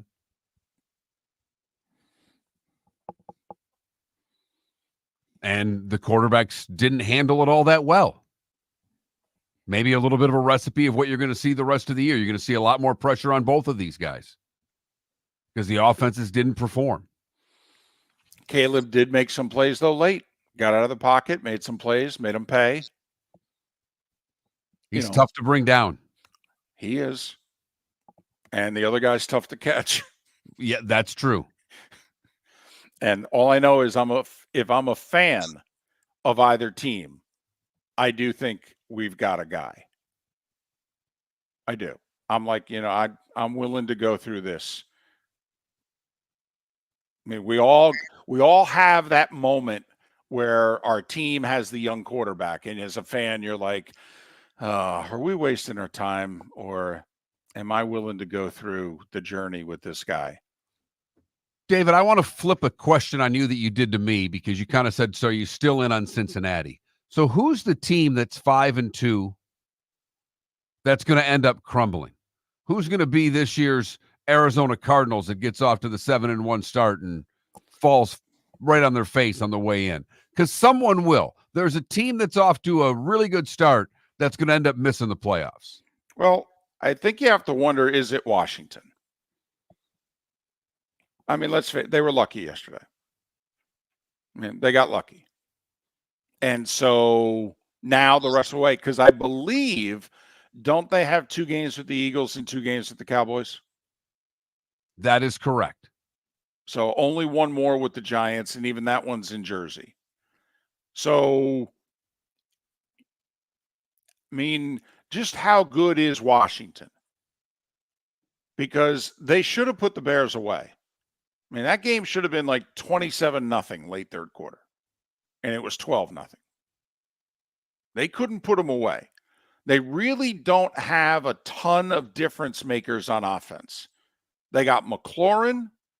They got a decent running back. I mean, I do like their 2-headed monster at running back, and I do like Kingsbury calling the plays. But I'm not – I kind of feel like we've seen the best from Washington, if you know what I mean, Mark. And we got over half a season left for injuries and just wear and tear to occur. And it makes me wonder if one of those 4-4 teams that you mentioned, we got the 3-4 Rams who did it last year. Remember, they were like 3-5 and finished 10-7. We got the Seahawks. We got the Niners. Hell, we even have the Arizona Cardinals. Tampa Bay's at 4-4, and they have beaten Washington head to head. Niners going into their bye this week. The last 2 years, they've been terrific from post-bye on in their season. We'll see if the Niners can do that again this year.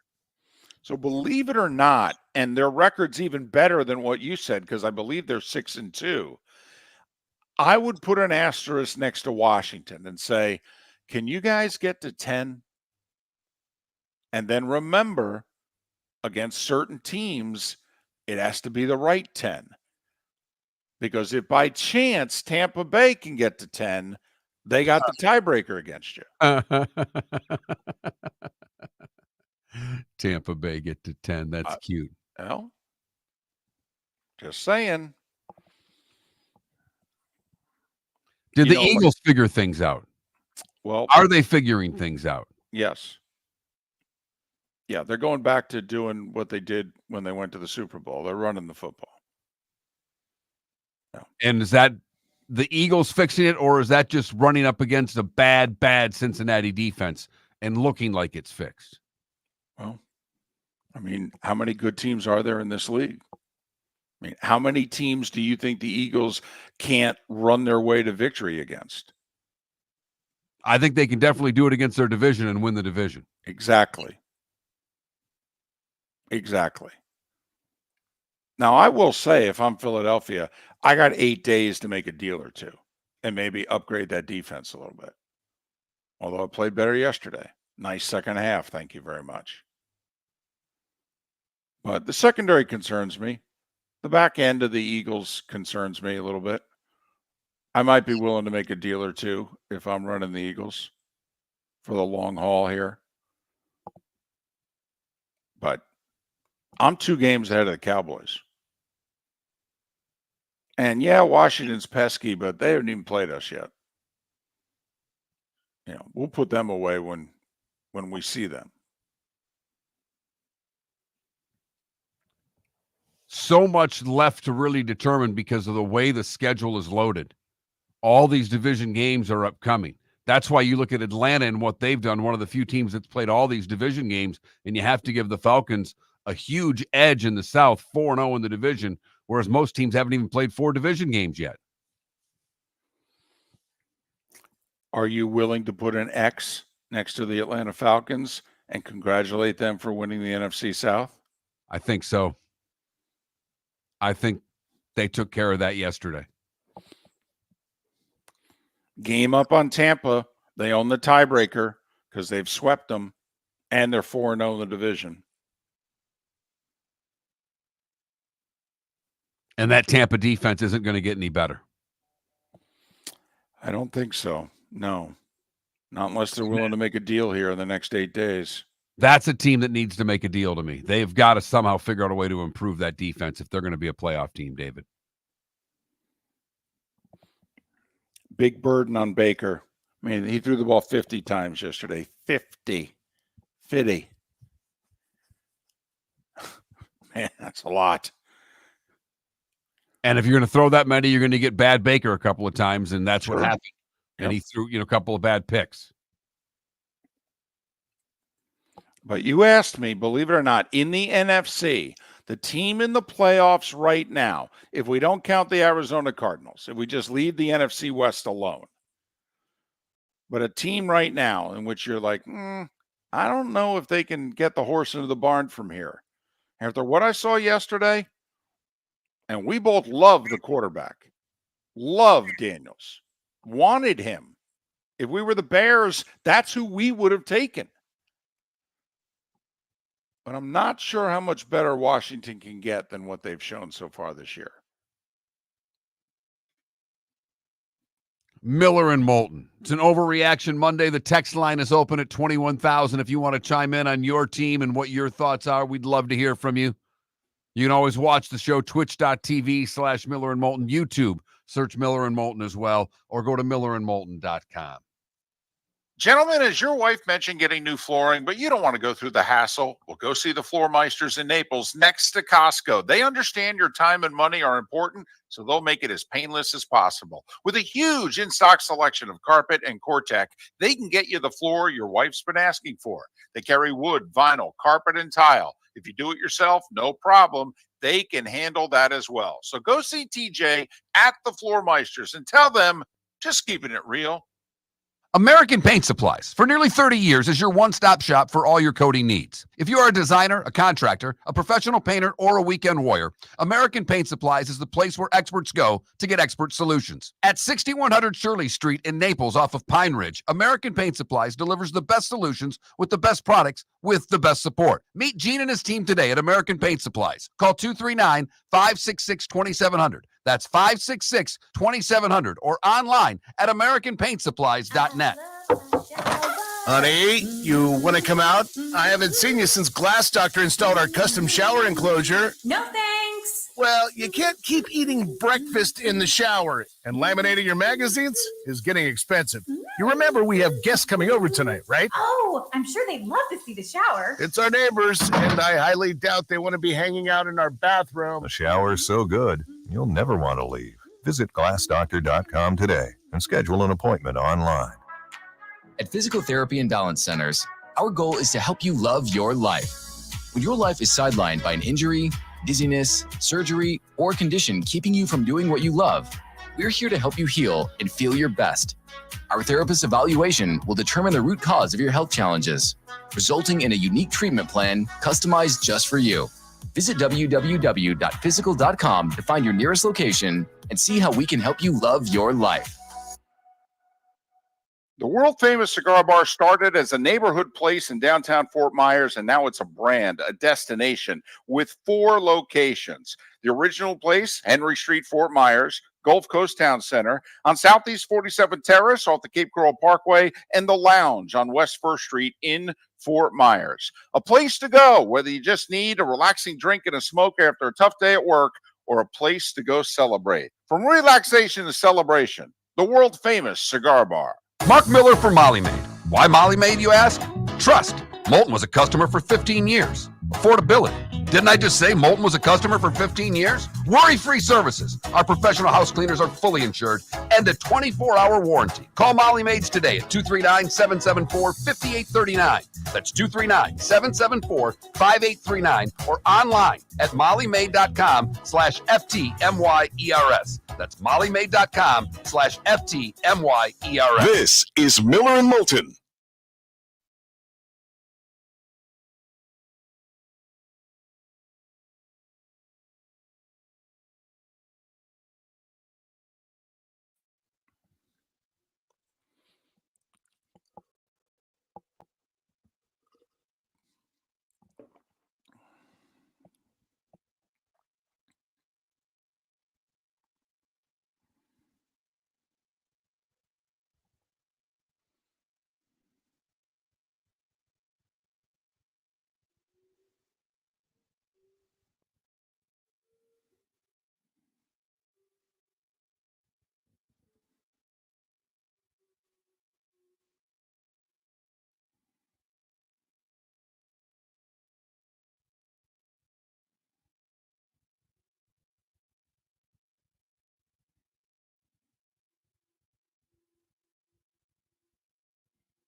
Irish football, they should be.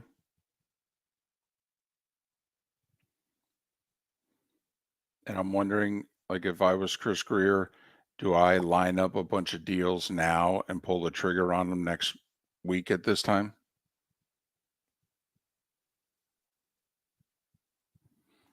If teams will be willing to do that?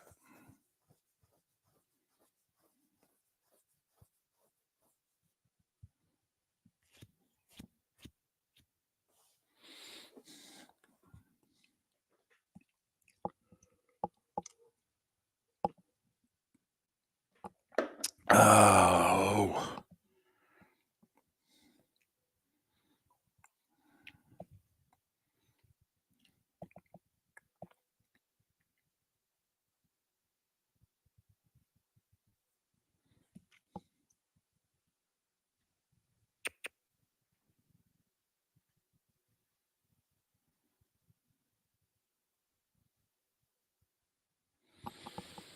Ooh.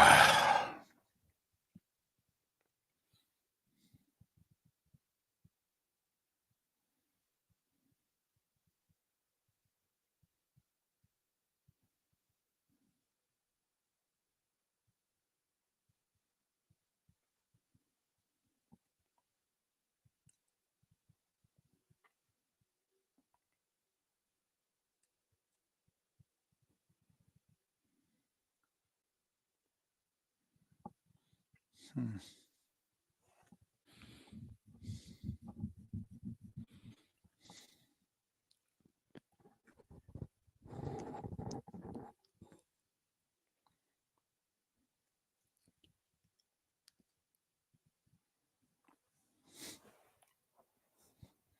Oh.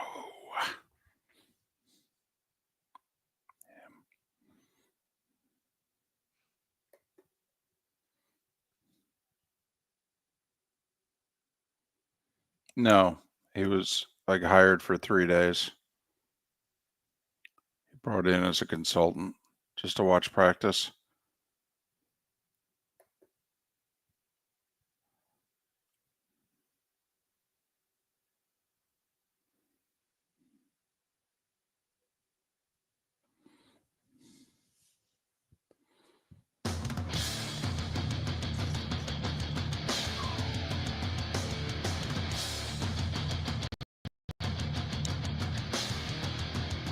You're listening to Miller and Moulton, coming at you from the Floor Meister Studios. Floor Meisters, keeping it real.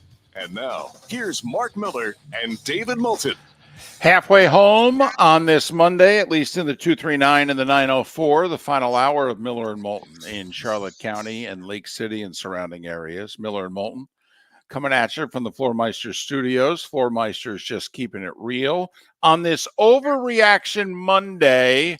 Where are you willing to put the Y next to certain teams for qualifying for the playoffs, the X next to certain teams, congratulating them on winning the division, clinching the division title.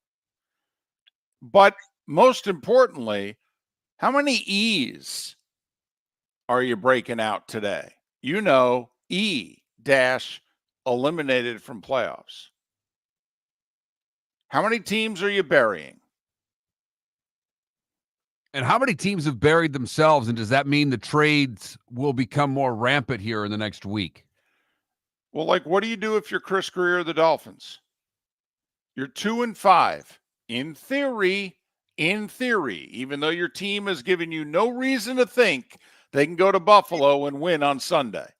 But if by chance they did, I mean, think about it, Mark. If they had beaten New England to get to 3-4 and then lost in Buffalo to fall to 3-5, Greer would not be giving up on the Dolphins.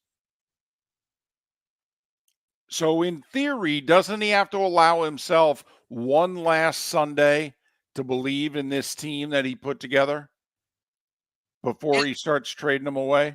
Yes, he does. Because it's also his head. This is his team. He doesn't have a contract. He was supposed to get that big extension. That has not happened. No, the coach got it, but he didn't get it. Mm-hmm. By the way, any thoughts on how Tua played yesterday? But all right. Yeah, I thought he was okay. I mean, goodness knows he's the most valuable player in the league, right? Most points they put up all year. Wasn't enough. No, it wasn't. Nope. 2-score lead with 10 minutes to go at home. Couldn't hold on and win. Nope. That's the mark of a losing team, Mark. I mean, it really is. It just, everything about the Jags, the Dolphins, the Jets, there are a bunch of other teams that fit the criteria, but I mean, they're checking all the boxes for bad/losing team. They just are.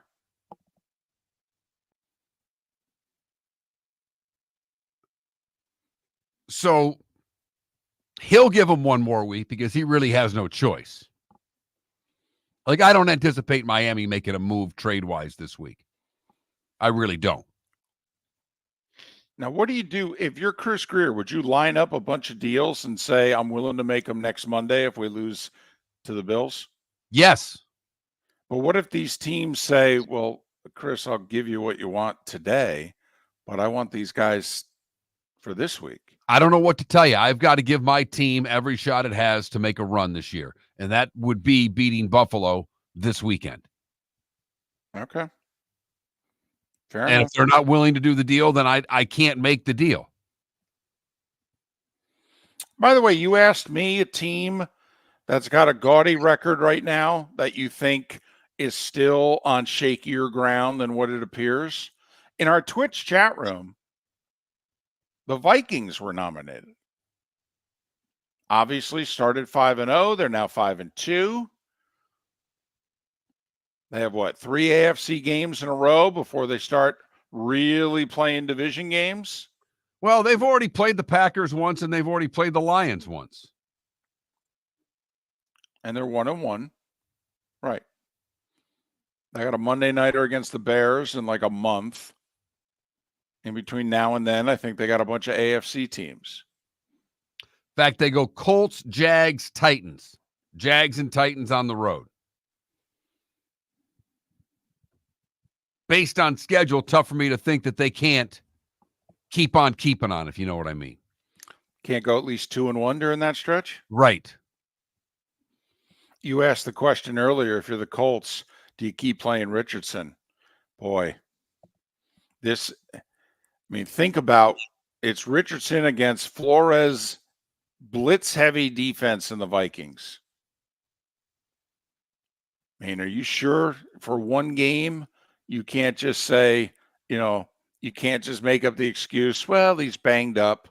We want to get him healthy. Okay, we're just going to sit him this week. We're going to play Joe. Because, boy, Flores is hoping to that they're playing Richardson. And they'll play Richardson, and he'll blitz the you-know-what out of him all day long. Yes, he will. And Richardson will be running for his life.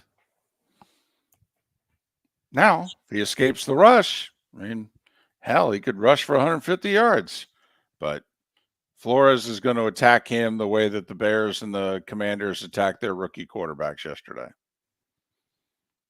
There's a Colts fan who's also a Gator fan who took to X to send out last night to the both of us. Guys, it pains me to say this, but you're right about Richardson.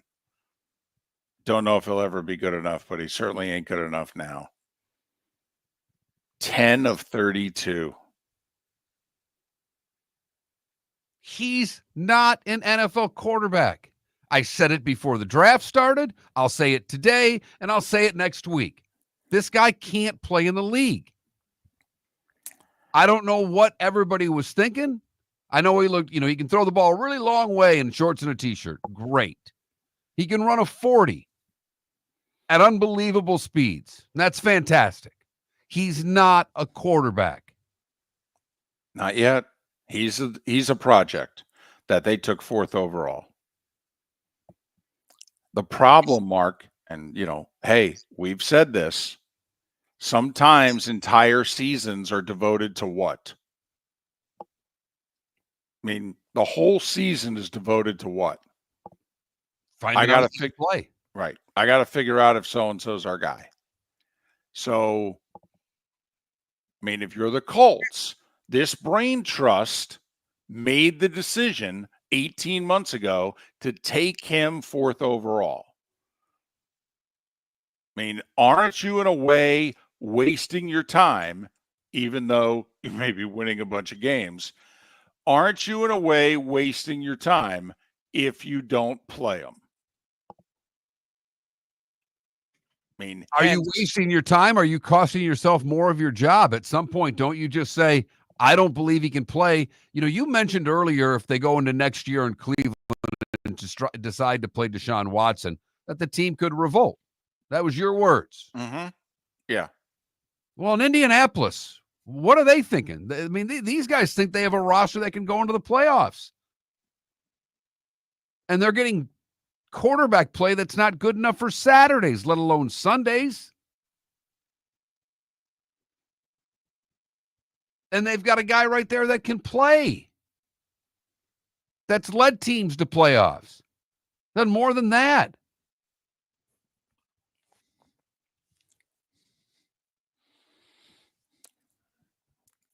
But when you draft a guy 4th overall, you are putting your future in his hands, right? Right? Yes. So you are. I just would have never drafted him, so I would never be in this position. Right. There's no doubt. You and I hated that pick. Absolutely hated it. We're doing a live draft show when they made it and just fell all over ourselves. We hated it so much. By the way, I do early nomination for a post of the day, whether it be 21,000 of the text line or Twitch chat room, twitch.tv/Miller and Moulton. Despicable D is what he goes by in the Twitch chat room. He says, I'm requesting former Dolphins as my pallbearer so they can let me down one last time. There you go. There you go. Just want to get that out there. I think he's officially putting an E next to them in the standings. Are you putting an E next to the Cowboys? Oh, yeah. Oh, yeah. Now, this is one of the rare times that Miller and Moulton may actually be right. We both had the Cowboys missing the playoffs. I had them going 8-9. Did you have them going 9-8 and missing the playoffs? But, I mean, we had jumped off of the Cowboys train. I had them at 9-8 missing the postseason. Right. And I had them 8-9. And the one thing that I didn't like is that I thought they had a very challenging schedule this year. Very challenging. And sure enough, now they're 3-4, which puts them 2 full games behind the final, wild card team in the NFC, which is technically either the 5-2 Eagles or Vikings. But take a look at the games that Dallas has still left on their schedule. Now, the good news is they still got 2 with Washington and 1 more with the Giants. So, in theory, they could rack up some wins. But they got 2 more with the Eagles. They got Houston, Cincinnati, Tampa Bay.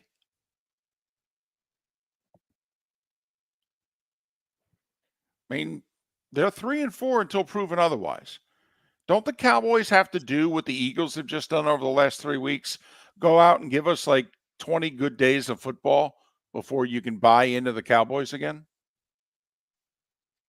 Yes, and the difference is when the Eagles did it and how they did it against Cincinnati, running the football, going back to what their roots are of what made them a good team. I don't know what Dallas's roots are, David, if you know what I mean. Like, what's their go-to? They don't have a running game. Dak's got to throw it a bunch for them to be effective, and they have 1 receiver.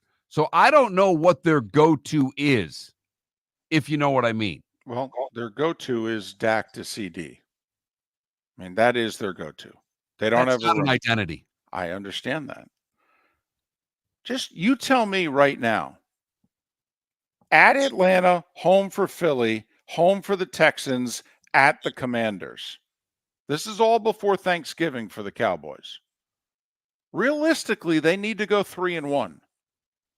At Atlanta, home for the Eagles, home for the Texans, at the Commanders. Over under 2.5 wins. I have to go under. And if they go 2-2, they're 5-6 hosting the Giants on Thanksgiving. Pretty much have to run the table at that point or come damn close to it. Right. Miller and Moulton.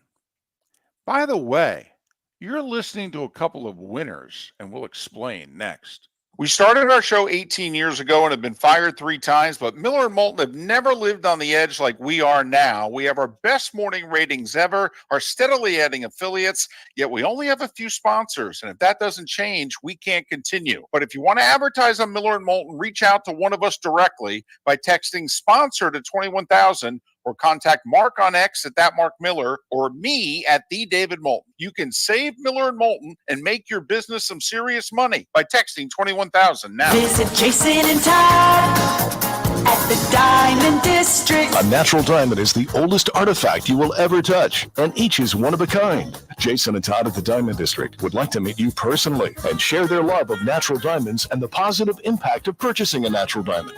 We promise that in our vault sits the largest selection of GIA certified natural diamonds at the most competitive prices in the world. Jason and Todd look forward to shaking your hand and welcoming you to their Diamond District family. American Paint Supplies, for nearly 30 years, is your one-stop shop for all your coating needs. If you are a designer, a contractor, a professional painter, or a weekend warrior, American Paint Supplies is the place where experts go to get expert solutions. At 6100 Shirley Street in Naples off of Pine Ridge, American Paint Supplies delivers the best solutions with the best products with the best support. Meet Gene and his team today at American Paint Supplies. Call 239-566-2700. That's 566-2700 or online at AmericanPaintSupplies.net. Gentlemen, as your wife mentioned getting new flooring, but you don't want to go through the hassle, well, go see the Floor Meisters in Naples next to Costco. They understand your time and money are important, so they'll make it as painless as possible. With a huge in-stock selection of carpet and Cortec, they can get you the floor your wife's been asking for. They carry wood, vinyl, carpet, and tile. If you do it yourself, no problem.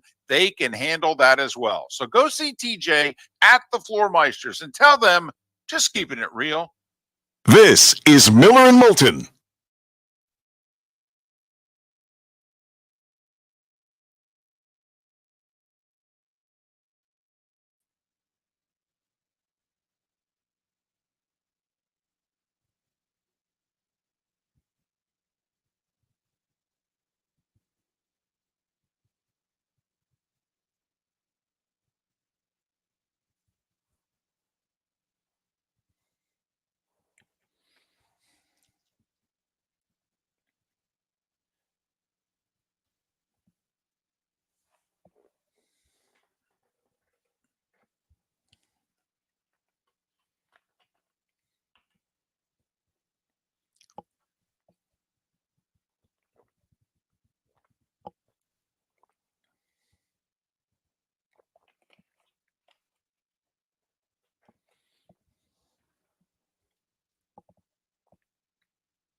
man.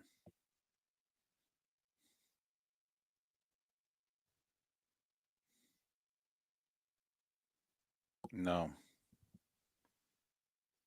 I did not.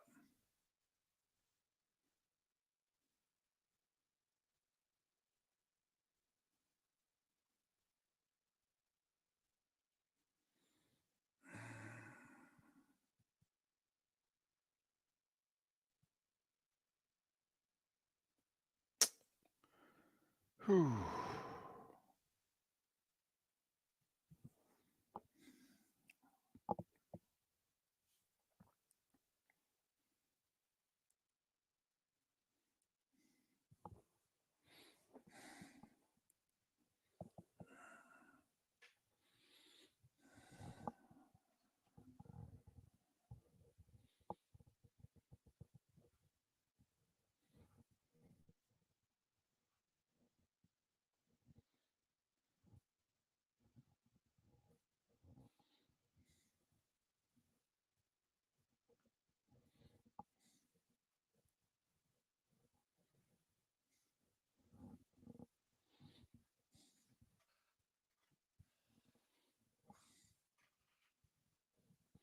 Mm. Oh.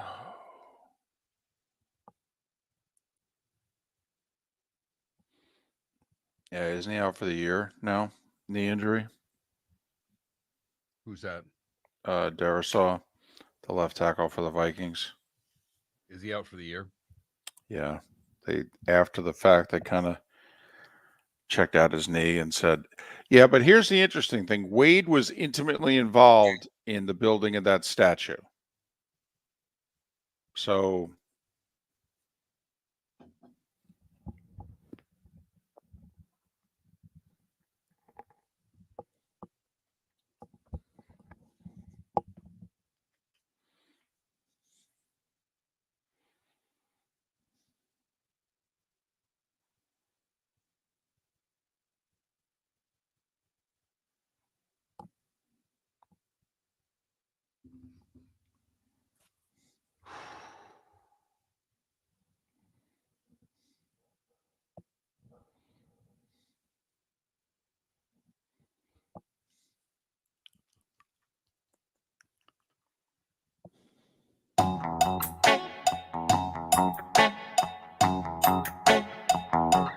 You're listening to Miller and Moulton. And now, here's Mark Miller and David Moulton. 21 minutes past the hour. Miller and Moulton on an Overreaction Monday, brought to you in part by American Paint Supplies, your one-stop shop for all your coating needs. So before the break, I touted Miller and Moulton as a couple of winners. It's all, relative. And it's very short term. It was just for the weekend. We both had winning weeks, which I know. Whoa! But we both had winning weeks. You know, I'm getting a little sick of this. You're lumping me in. I've had 4 or 5 winning weeks. Now, I had a disastrous losing week in my losing week. I'm a game below 500 on the year. Right? I'm fighting. I'm scratching. I'm clawing. Right. Yeah. Giving people a little cash. Right. What I'm saying is you're the one worth listening to. I have been dragging us down. Got a text from a listener who happens to be friendly with the both of us. I'll tell you off air who he is. All right. He texts at around 6:30 yesterday and says, "You thought the Seahawks would beat the Bills? No wonder Mark is kicking your ass." Yeah, head to head, you didn't do very well with me in the NFL. Again? Well, let's Man. see. I had Green Bay, you had Jacksonville. Uh-oh. I had Atlanta, you had Tampa Bay. I had Buffalo, you had Seattle. Uh-oh. I had the Hail Mary, you had Chicago. Huh. And you got me on Cincinnati and Philly. That's not very good. No, it's not. So what was that? How many? 4 or 5 we disagreed on? I got one right. That's right. Well, I was 5 games in the hole before that. So now what am I, 8 games in the hole? Yes. Are you willing to put an X next to this? I've put an E next to you.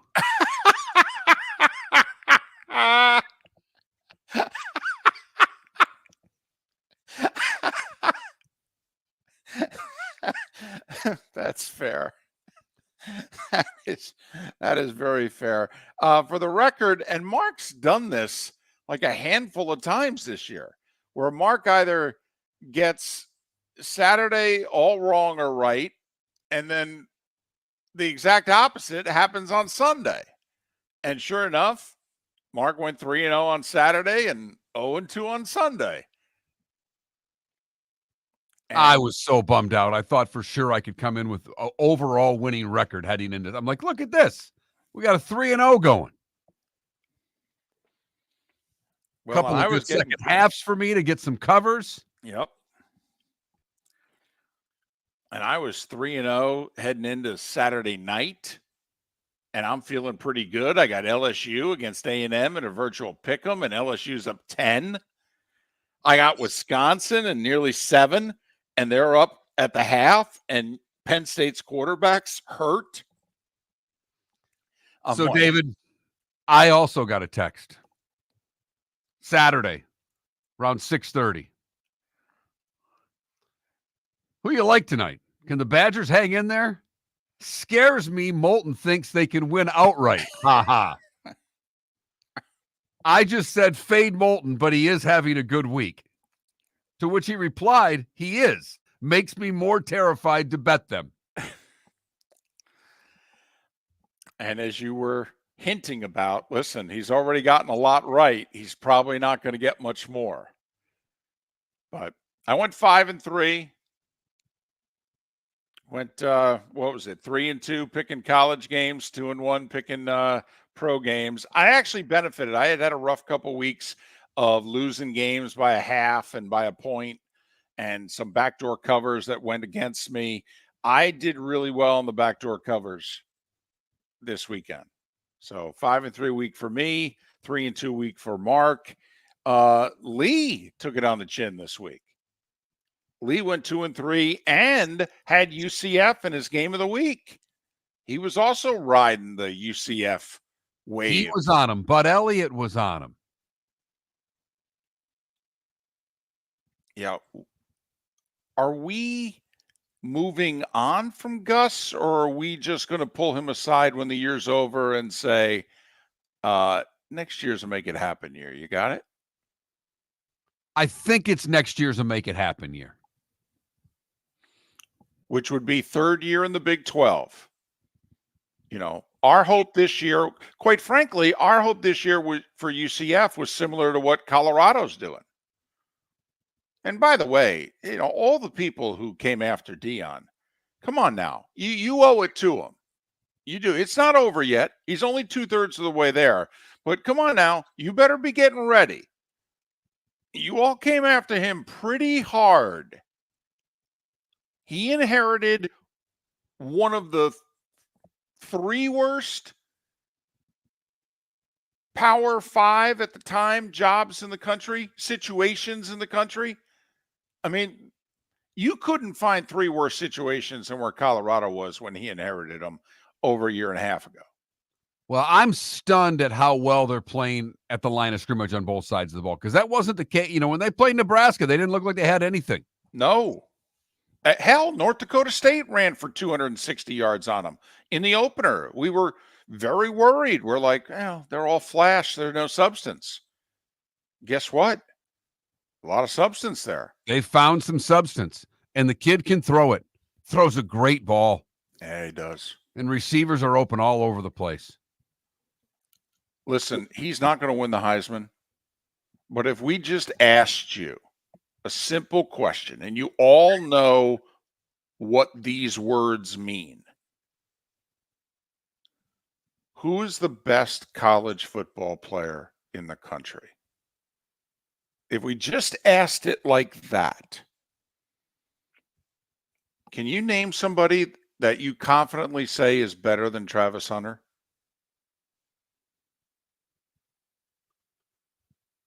No, but I will say the receiver there from Ohio State's on the short list.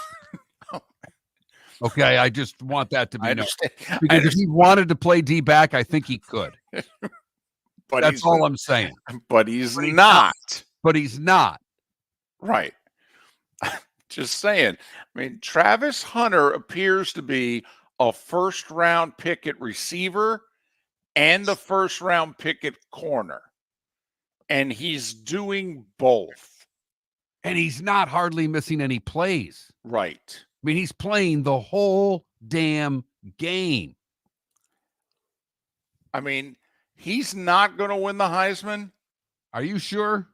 No, but actually, I'm confident to say he's not going to win the Heisman. But he better go to New York. He better get talked about. And I think, Mark, he's going to be the first non-quarterback taken in the draft.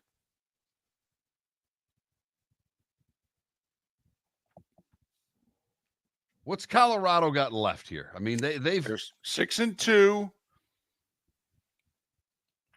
know, they already have a Big 12 loss.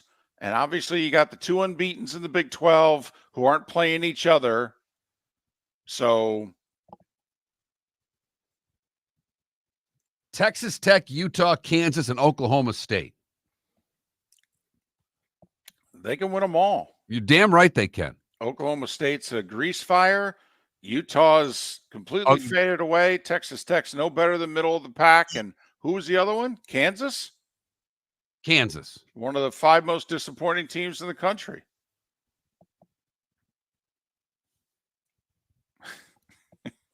Imagine Dion putting a 10-2 on the board. Getting his kid drafted in the top. He could have 2 of the 5 picks in the draft. Yes, he could. And Hunter should be in New York, there's no doubt. The year he and they are having at Colorado. They've turned it around from the Nebraska loss and look like the real deal. Now, we'll see if they can get the right breaks to get to a Big 12 title game. Miller and Moulton, millerandmoulton.com. We started our show 18 years ago and have been fired 3 times. But Miller and Moulton have never lived on the edge like we are now. We have our best morning ratings ever and are steadily adding affiliates. Yet, we only have a few sponsors. And if that doesn't change, we cannot continue. But if you want to advertise on Miller and Moulton, reach out to one of us directly by texting sponsor to 21,000 or by contacting me on X at @MarkMiller or David at @TheDavidMoulton. You can save Miller and Moulton and make your business some serious money by texting 21,000 now. Gentlemen, as your wife mentioned getting new flooring, but you don't want to go through the hassle, well, go see the Floor Meisters in Naples next to Costco. They understand your time and money are important, so they'll make it as painless as possible. With a huge in-stock selection of carpet and Cortec, they can get you the floor your wife's been asking for. They carry wood, vinyl, carpet, and tile. If you do it yourself, no problem. They can handle that as well. So go see TJ at the Floor Meisters and tell them, just keeping it real. The Cape Coral Police Department is growing. They are currently looking for police officers and are offering a $10,000 signing bonus to newly hired officers. If you desire a career in law enforcement, or if you are already in law enforcement and thinking about making a move to a better agency, think Cape Coral Police Department. If you're looking for a police department that is committed to excellence, that invests in the highest level of training, state-of-the-art equipment, and some of the highest compensation in all of Southwest Florida, then the Cape Coral Police Department is for you. Visit capecops.com. That's capecops.com. You have a sleep problem but don't want to wear a CPAP mask? This is Mark Miller for Sleep Treatment Direct. The mask wasn't working for me, and I didn't think I had an alternative. I do. We all do. They have such simple alternatives with greater success than the mask. Visit sleeptreatmentdirect.com. That's sleeptreatmentdirect.com. And if you are like me and your CPAP machine isn't working for you, it's time for a change. Call 239-444-1741. That's 239-444-1741. Sleep Treatment Direct. Sleep safe and sound. This is Miller and Moulton.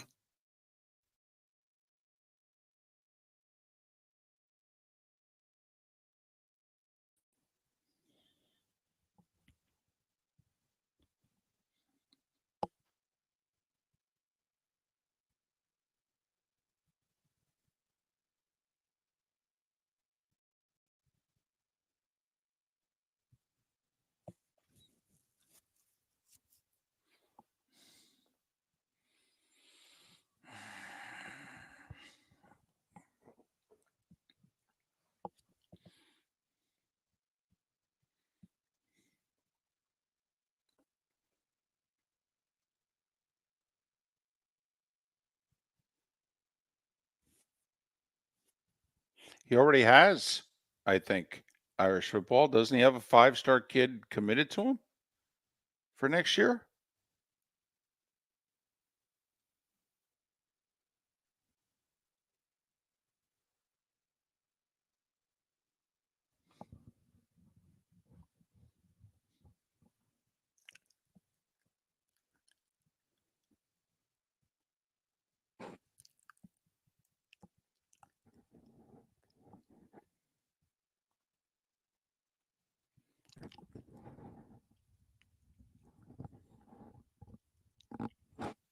Well, the real question is what job is who's going to come after him?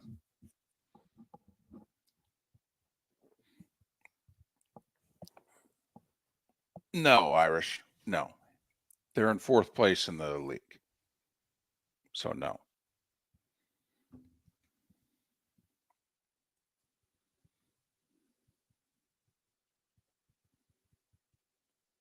I will state K-State at Iowa State.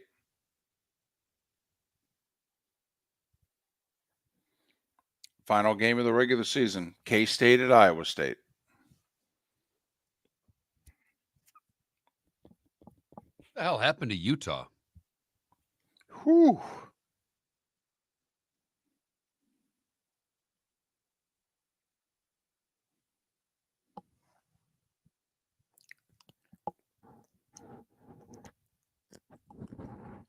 Oh,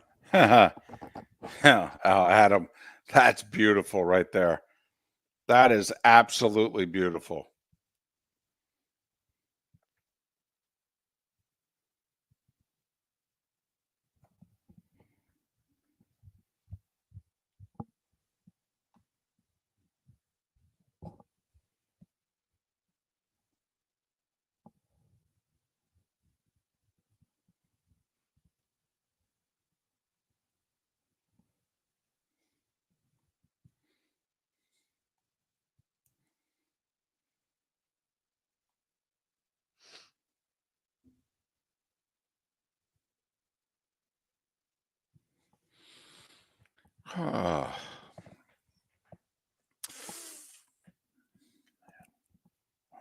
Hurts. What is going on today?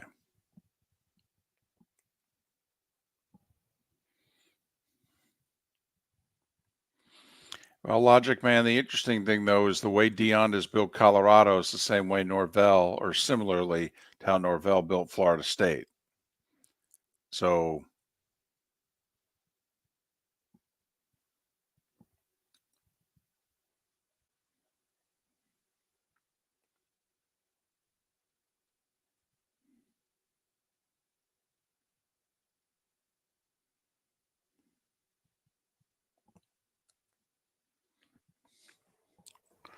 yeah, my question is going to be if Dion puts 10-2 on the board, are Gator fans going to want him?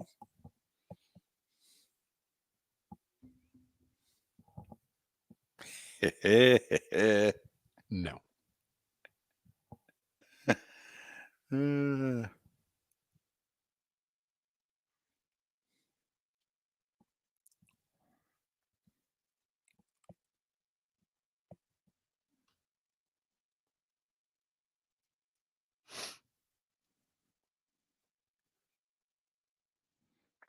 I agree with you, Michael.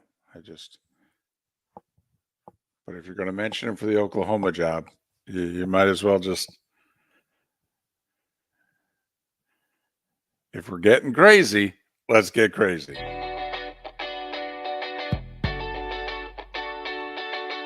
You're listening to Miller and Moulton. And now, here's Mark Miller and David Moulton. Our final segment in Lake City and Charlotte County and surrounding areas. The Diamond District bonus hour awaits in the 239 and the 904 for Miller and Moulton. MillerandMoulton.com, Miller_Moulton on X.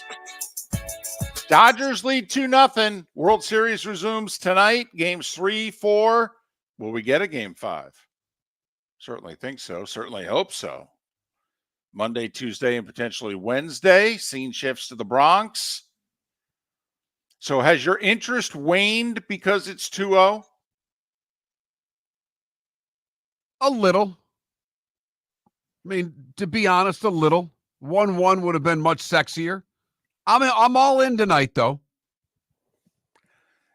Now you've got both TVs set up, and your wife and you are Steelers season ticket holders. So, she's a Yankees fan. She's a Judge fan. We'll get to that in a moment. So I'm curious, which game has the volume tonight? It's a great question. I'm going to start with the baseball and see what happens. And see whether or not she grabs the clicker and says, "What are you doing?" Well, that's what I'm afraid of.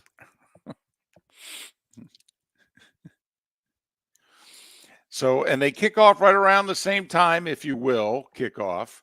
Baseball slated for 8:08. Now, a lot of time, the first game in the stadium starts a little later than scheduled. But, I mean, Fox is going to sign on beginning at 7 o'clock. So there's a lot of pregame and festivities. And needless to say, you think festivities in the World Series, well, nobody's got the bench that the Yankees do.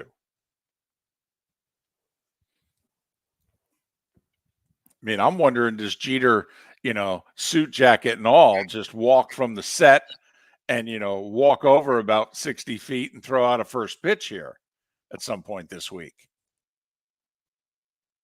They may need something. He might just need to rub Judge's bat for him a little bit so that thing makes contact instead of coming up for air. Well, here we go. Now let's get to it. All right. I mean, is he choking? Yeah. Okay. Now, how differently are you going to think about him if he doesn't get it together here? If they lose in 5 or 6 and he doesn't have to continue to be as bad as he's been. 1 for 9, 6 strikeouts. He's hitting $150 in the playoffs, 40 at bats. He's got 19 strikeouts. I mean, he's been awful. But this will linger for a while with him. Should they, particularly if they go out in 5 or 6, linger to the point where if he continues to tear it up in future regular seasons, you're going to poo-poo it? I'm not going to poo-poo a regular season. I'm not that way, but it will be, all right, another great regular season. Yankees are in the postseason. Come on, Aaron, let's have a postseason. Mm-hmm. That it will be the lead storyline from now until whenever he has a great postseason. But the beauty of baseball is you can turn it around in one night. Yes, you can. Yes, you can. Also, how different would it be for Judge if the Yankees had just held on and won game 1? Yeah, okay, he'd be 1 for 9 with 6 strikeouts.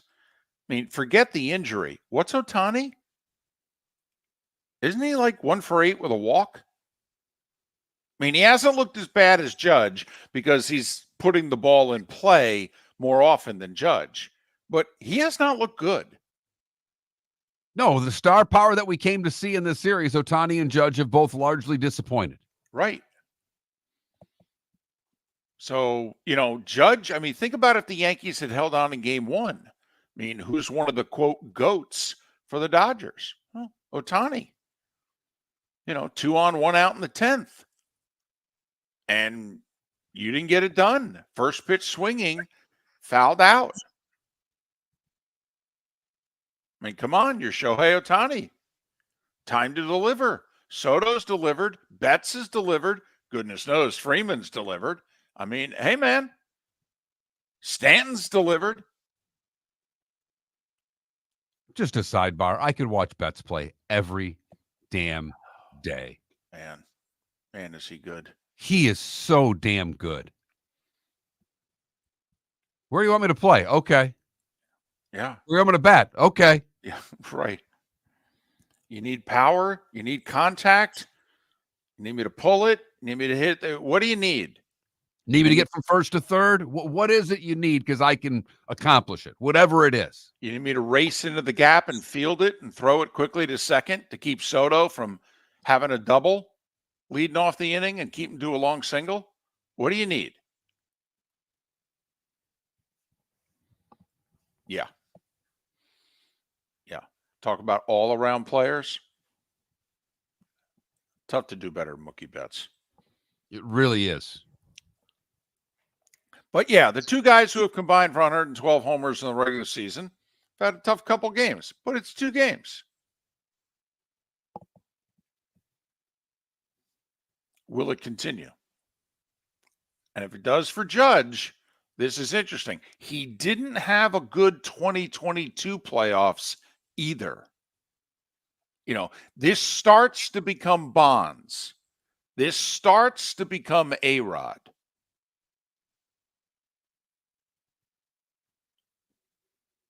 And once you become that, it's very difficult to get rid of that moniker of a poor playoff performer. Right. Particularly in New York, where the media is so heavy, and they will ask the questions. They're not afraid to ask the questions. Well, if they lose this World Series, they'll blame Judge. I mean, think about that. Best player on the team. And Their they'll say, captain. yeah, exactly. Well, no, Right. but that means something to them. It does. Yes, much was made of it. Jeter even showed up for the presser, and Jeter's relationship with the Yankees has not been great since he retired. Him and Cashman are not on each other's Christmas card list at all. And Jeter has stayed away from a lot of the ceremonial involving the Yankees in his 10 years retired. Now, obviously, for a handful of those years, he was running the Marlins. It would have been an awkward look. But he made sure to show up when they named Judge captain. And yes, you know, you think back to past Yankee captains, they all performed well in October. Part of It why damn they near goes with the territory, I was David. just going to say, part of why they got the C.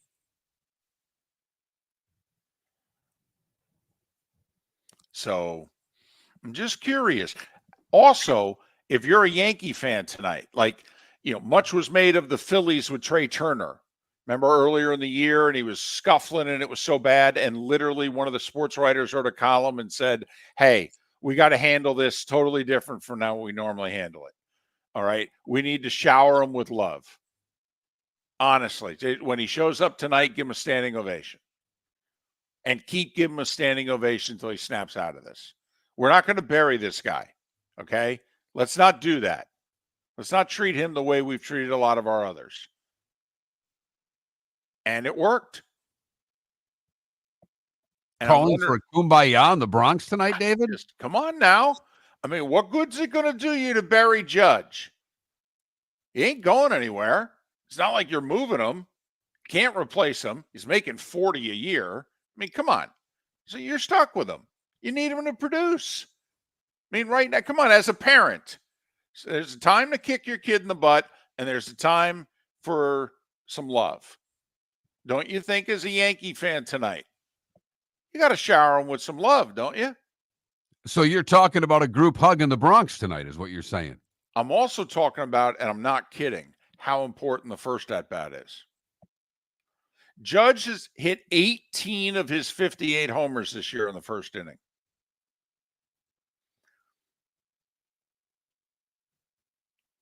Also, if you're the Yankees, do you flip the order?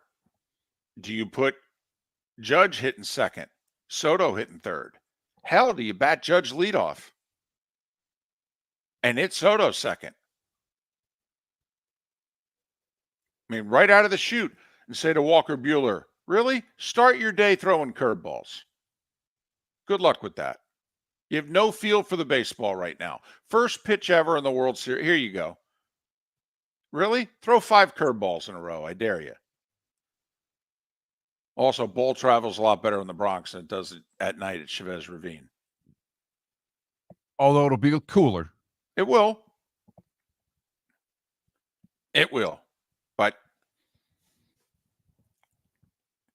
it's very interesting, though, if the Yankees had won game one, the dueling storylines would be Judge and Ohtani. But because it's 2-0 Dodgers, Ohtani's getting a pass.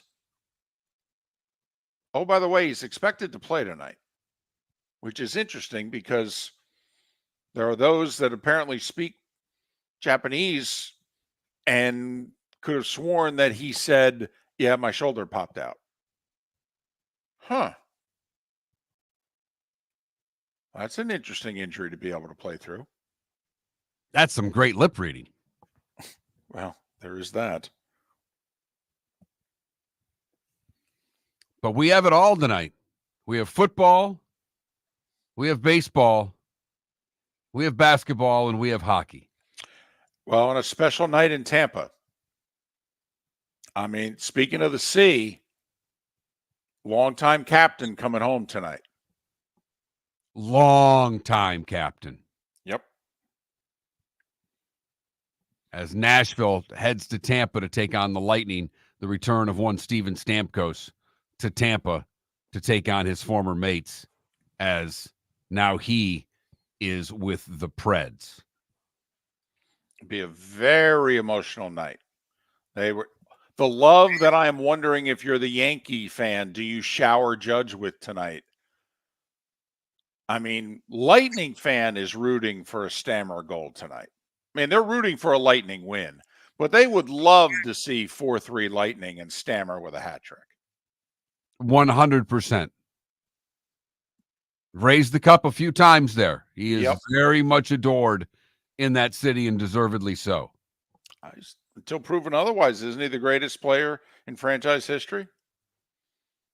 I mean, they got a couple of current guys who are going to take their run, but right now, greatest player in Lightning history. I think you're right. Come on, you can't give it to Kucherov over Stamkos today. No. Can't give it to Hedman over Stamkos today. No. You know, and for as terrific as Le Cavalier and St. Louis were, I mean, they're not Stamkos. You know. I think you're right. I think it's the best Lightning player of all time. Now, you could argue it's the current goalie. Yeah. Almost a different category, if you know what I mean. Yep. Plus, Stamkos was there for both runs. You know, Stamkos was there, you know, when they started it and at the end here. But 50 degrees, by the way, first pitch in the Bronx tonight. So not awful. Depends on your perspective.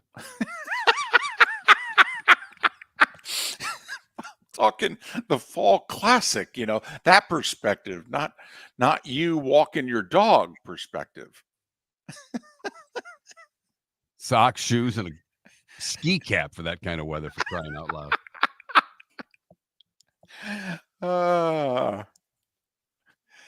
That's funny. Miller and Moulton. So yeah, big night tonight. Big night tonight. You know, a former captain, his homecoming, a current captain, his homecoming. One's going to get a big hug. One really needs a big hug. And they both need to produce. Stammer's gotten off to a bad start. All right, so have the Preds. We all know about Judge in the playoffs.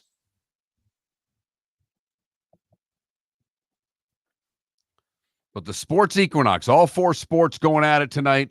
Whatever your pleasure is, you get to watch. I'd change the order, by the way, if I'm Boone. I really would. I'd bat him lead off. You know he won't.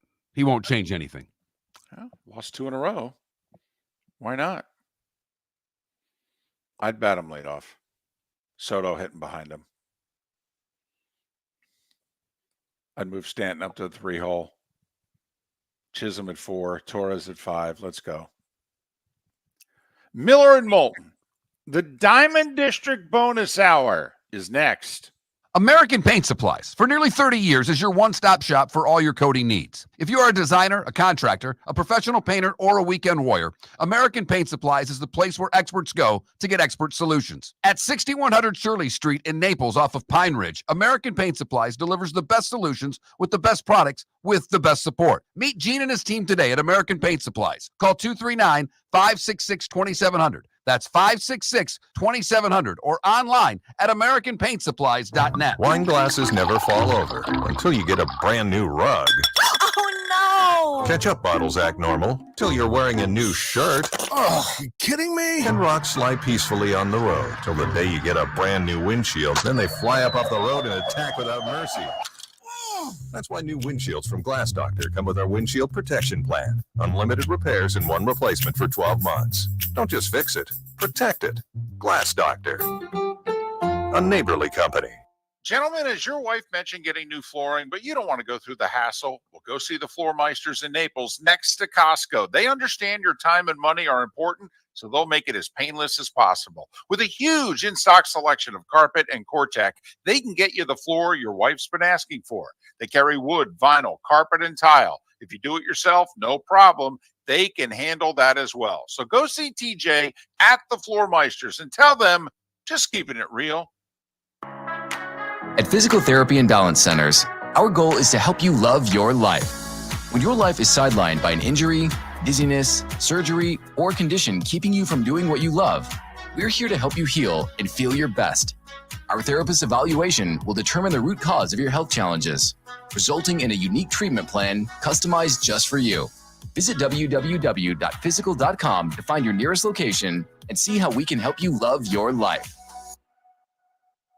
The world-famous cigar bar started as a neighborhood place in downtown Fort Myers, and now it's a brand, a destination, with 4 locations. The original place, Henry Street, Fort Myers, Gulf Coast Town Center, on Southeast 47th Terrace off the Cape Coral Parkway, and the Lounge on West 1st Street in Fort Myers. A place to go, whether you just need a relaxing drink and a smoke after a tough day at work, or a place to go celebrate. From relaxation to celebration, the world-famous cigar bar. Mark Miller for Molly Maid. Why Molly Maid, you ask? Trust. Moulton was a customer for 15 years. Affordability. Didn't I just say Moulton was a customer for 15 years? Worry-free services. Our professional house cleaners are fully insured and a 24-hour warranty. Call Molly Maids today at 239-774-5839. That's 239-774-5839 or online at mollymaid.com/FTMYERS. That's mollymaid.com/FTMYERS. This is Miller and Moulton.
You're listening to Miller and Moulton, coming at you from the Floor Meister Studios. Floor Meisters, keeping it real. And now, here's Mark Miller and David Moulton.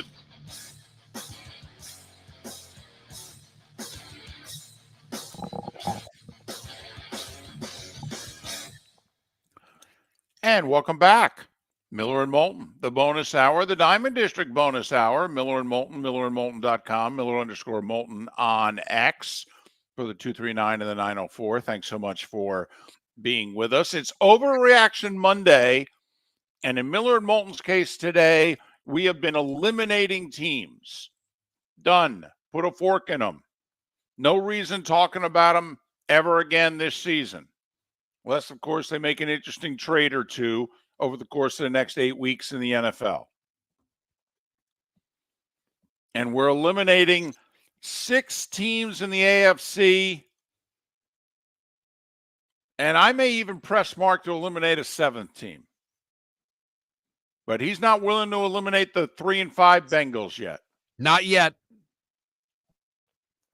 Although the way that defense played and has played, it's tough to think that they're a viable team in the conference right now. I just don't have enough faith in some of the teams that have 500 records, and I want to see what they do when a lot more division games get played, when they get the tougher part of their schedule. I'm talking to you, Denver. You've looked great. Your defense has been terrific, but the meat of the schedule's upcoming. Broncos giving up 15 points a game through 8 games, and 120 points in 8 games. That's very impressive. But there's only 7 teams in the AFC with winning records. And obviously, that would be your playoff teams. The 8th best team in the AFC is the 4-4 Colts. The 9th best team in the AFC is the 3-5 Bengals. And after that, I mean, hell, I think by record, the Dolphins are the 10th best team at 2-5. You are correct, David. I mean, that's how bad the big, bad, vaunted AFC has become in 1 year's time. I mean, the AFC, clearly the better of the 2 conferences. And they were. But, man, not this year. Not at all. And so with that being said, so you're willing to put a check mark for qualified for the playoffs next to 5 teams in the AFC right now. You can't go back, by the way. You cannot go back. And obviously guys can get hurt, can happen, but if we're putting the check mark next to them, we got to live with this. Buffalo, Houston, Kansas City. Hell, we're putting an X next to them. They've won the division. Right. Ball game over. Baltimore at 5-3. Check mark. Okay. Pittsburgh at 5-2. And we all think 6-2 that they're going to beat the Giants tonight. Thank you very much. I'll hold off until they beat the Giants tonight. Oh, look at you. You have been a skeptic all year on the Steelers. They're a flawed team. They are. They are, but it's a flawed conference. It really is. And so we're eliminating Tennessee, who's going to compete with Carolina for the number 1 overall selection in the draft. New England, the Jets, the Raiders, the Dolphins. Whew. By the way, just quickly, if you're Hellman's Mayonnaise and you spent money on Will Levis to be your spokesperson, Right. you just cut the cord with that right now, no matter how much you paid him. Who do you find quickly? Anyone. I mean, if I'm Duke's Mayo right now, I'm running ads going, we don't support Will Levis, support our mayonnaise. Do you go find Jameis right now? I mean, go find, do you get Mason Rudolph? Do you just, get Will's backup who's now playing? I don't know. The way he played. Oh, another turnover. Yes. Yeah, that was strange. Lions had like 44 plays, 225 total yards. Won by Well, they 5 had touchdowns. Kick return, a punt return, they had another 2 punt returns that were deep. I mean, their special teams were great. The turnovers were embarrassing for Tennessee. Hung a 50 burger on them, for crying out loud. I know, with 225 total yards. Amazing. Barely 5 yards of play. They put a 50 burger on them. But so, all right, I'm willing, by the way, to put the even though the Steelers with the vaunted schedule to finish the year that we talked about, okay, I'm willing to put, because the Steelers are winning tonight. They're getting a 6-2. And we know their final 8. I mean, they only have one more game to the big, bad, vaunted finish, where they'll play 6 division games, and they'll play, what, the Chiefs and the Eagles? Well, the other one they have on there is the Commanders. We didn't talk about that because we didn't think much of that when we looked at the schedule. They've got their bye after the Giants, and then it's at Washington. They've home for the Ravens, at the Browns, at the Bengals, home for the Browns, at the Eagles, at the Ravens, home for the Chiefs. Right. And then they finish with the Bengals. We said the stat earlier. If you missed it, the Steelers have won 21 straight home games on Monday Night Football. The last time the Steelers lost a home game on Monday Night Football, Chuck Noll was the head coach. It was during the first Bush administration. So there you go. And do we really think the Giants, this Giants team, led by Daniel Jones, is going to break that streak? Really? I mean, I think the only question is 5.5. Why is it not 7.5, 8.5? What are we missing? Oh, boy. Anybody else catch that? Come on now. He's ready to make a bet right now. Well, come on. By the way, what's the best thing the Steelers do on offense? They run the ball. Football. Right. What's the one thing the Giants defensively are really bad at? Stopping the run. Okay. Once again, what am I missing? The Giants' 2 tackles are both hurt. What do the Steelers do well? Well, they get after the quarterback, and their defense is one of the better defenses in the league. Yeah. And what's the name of one of their defensive ends? It's TJ Watt, right?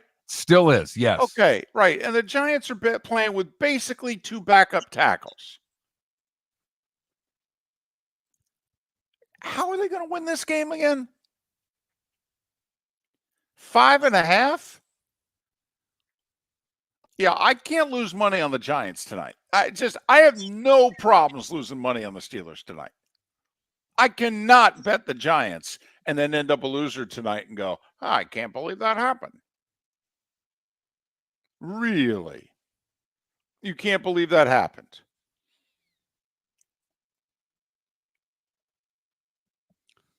It's because the Pittsburgh Steelers have trouble scoring touchdowns. Okay. No, I'm just telling you. I got it. No, I do. I got it. Yeah. This game is basically 21-15 is what Vegas is saying. Give or take a half a point. Steelers a 5.5 point favorite. Over unders 36.5. I'll be surprised if the Giants can hold them to 21. The 15 doesn't surprise me at all, although I don't think the Giants will get much higher. But I'll be very surprised if they can hold them to 21. So there's a little Monday night preview for you. But that's Steelers 5 AFC teams, Mark. Sorry. Okay. Now, NFC. Washington 6-2. You willing to put them in the playoffs? I'm not. No. Philly at 5-2. Yes. We're going to put an X next to them. They've won the East, right? I think so. Okay. 2-game lead on the Cowboys and tied with the Commanders in the loss column. But they play them twice. And the Eagles are contenders and the Commanders are pretenders until proven otherwise, right? That's correct. Okay. Lions at 6-1. That's an X. Oh, X. So you're giving them the division. X. Oh, look at you. Packers at 6-2, winners of 4 straight. The Love injury concerns me because that could be a few weeks, but I think they're a playoff team. I agree with that. Minnesota at 5-2. Looking at their schedule, it's hard to see them not as a playoff team right now, David. So you're putting the check mark next to them? I am. Okay. Putting the X next to the Falcons? Yes. We put it next to them earlier in the show. So that's 5 then. By the way, Bears at 4-3. You putting them in the playoffs? They're out right now. Boy, that was a tough loss yesterday. Brutal. It really was.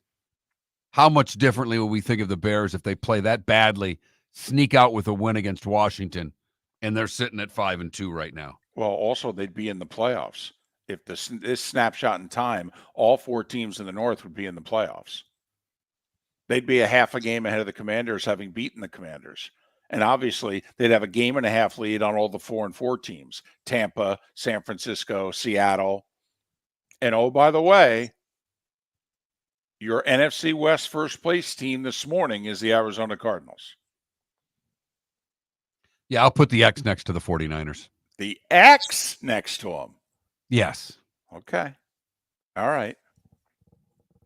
Look at what their record is post-bye the last 2 years. They understand how to play in the second half of the season. So you have 7 of the 8 division titles, by the way, done. Only the AFC North is up for grabs the rest of the way. And you've got 5 of the 7 playoff teams locked in the AFC. And you've got 6 of the 7 in the NFC.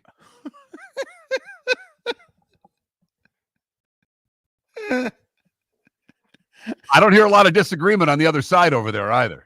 Well, I'm going to think about it during the break because that's a little too much. That's a little too much for me. This is the National Football League after all. 3 weeks ago, the Cardinals were 1-4. It's going to happen. We just have to figure out where.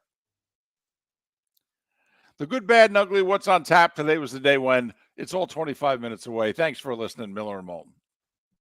American Paint Supplies, for nearly 30 years, is your one-stop shop for all your coating needs. If you are a designer, a contractor, a professional painter, or a weekend warrior, American Paint Supplies is the place where experts go to get expert solutions. At 6100 Shirley Street in Naples off of Pine Ridge, American Paint Supplies delivers the best solutions with the best products with the best support. Meet Gene and his team today at American Paint Supplies. Call 239-566-2700. That's 566-2700 or online at AmericanPaintSupplies.net. Mark Miller for Molly Maid. Why Molly Maid, you ask?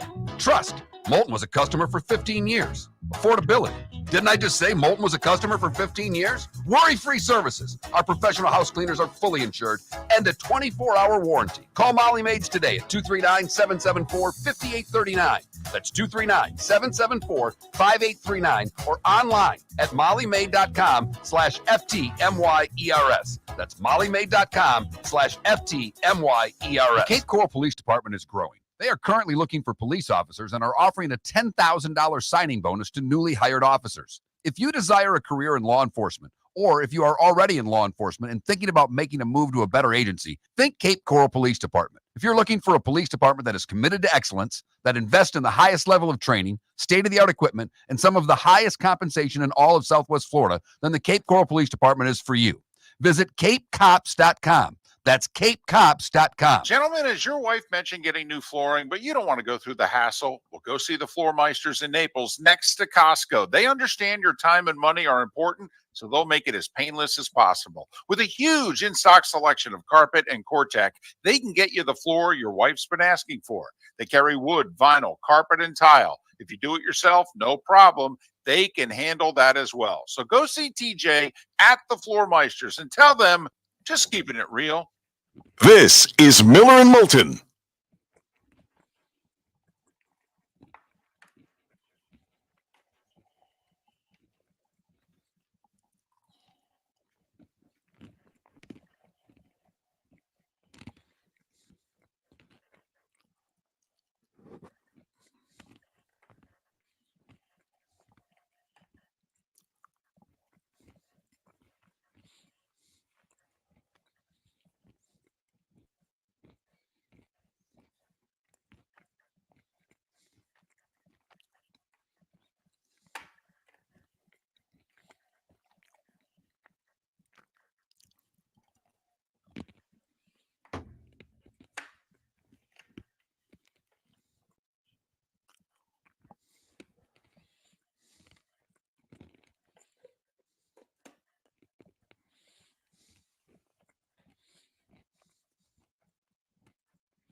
Welcome to the bonus hour, brought to you by Jason and Todd at the Diamond District.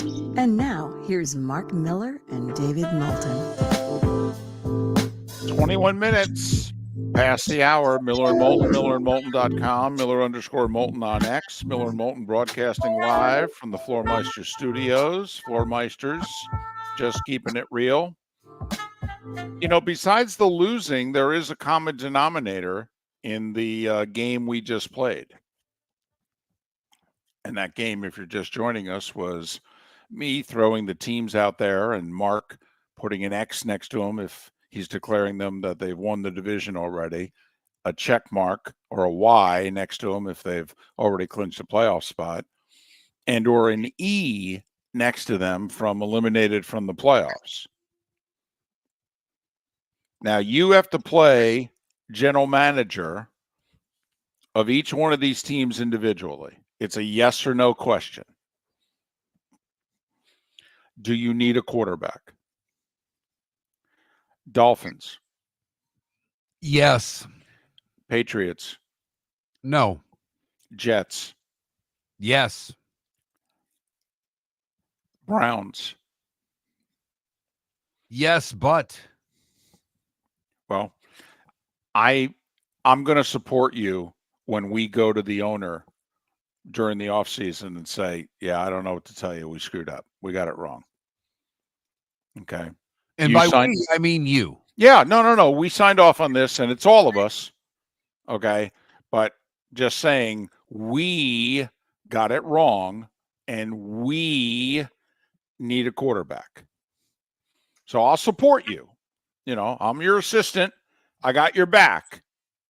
You know, and you could even say, hey, if somebody has to walk the plank here, make it be my buddy Moulton. So, Jacksonville. Oh, boy. Remember, you're playing general manager. Now, you're not going to have the job for much longer, but I know. I'm starting to worry about Trevor. I mean, they're stuck with him. They don't. Right. They're not going to draft quarterback. No. Do they need one is a different question. But no, I'll say no for where they're at. Tennessee. Absolutely. Right. Vegas. Absolutely. Okay. So we just went through the AFC.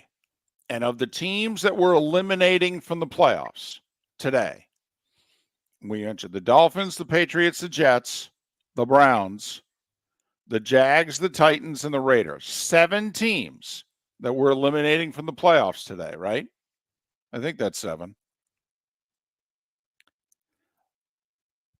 The Patriots don't need a quarterback, and the Jags don't need a quarterback.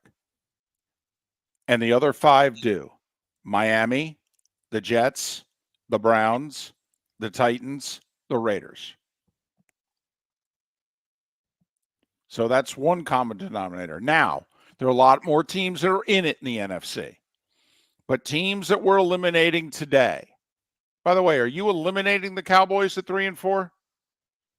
Or is that just a little too harsh? Because you're not eliminating the 3-5 Bengals. I can't eliminate the Cowboys yet. Okay. But teams that we're eliminating from the playoffs as of this morning. The Giants. Do they need a quarterback? Yes. Okay.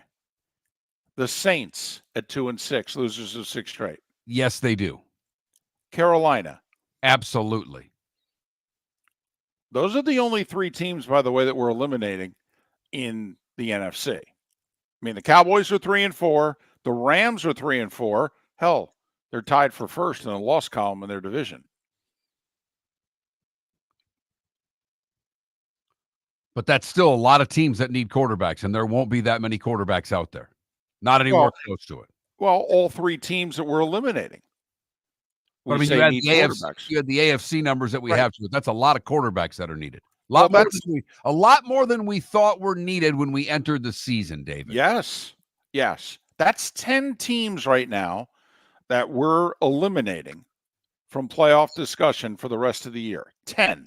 Right, and 8 of them we think need quarterbacks. Correct.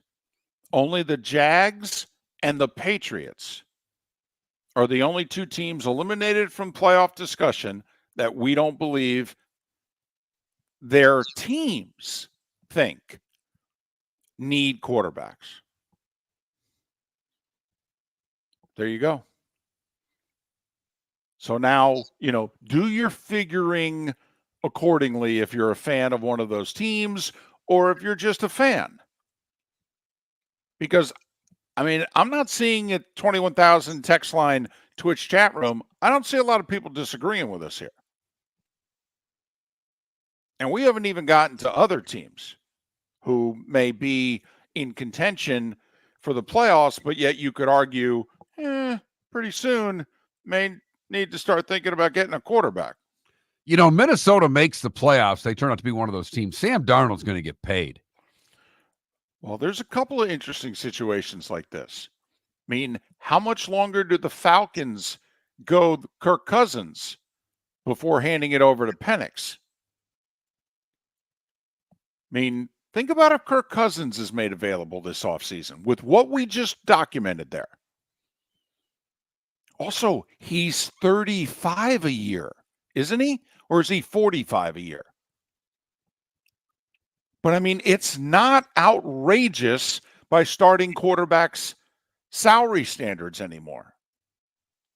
Also, I think only 2 of his 4 years are guaranteed. So you'd be acquiring him, and really you're only on the hook for 2025. You can move off him after that. But Sam Darnold, potentially Kirk Cousins, we're not even getting into 39-year-old Joe Flacco.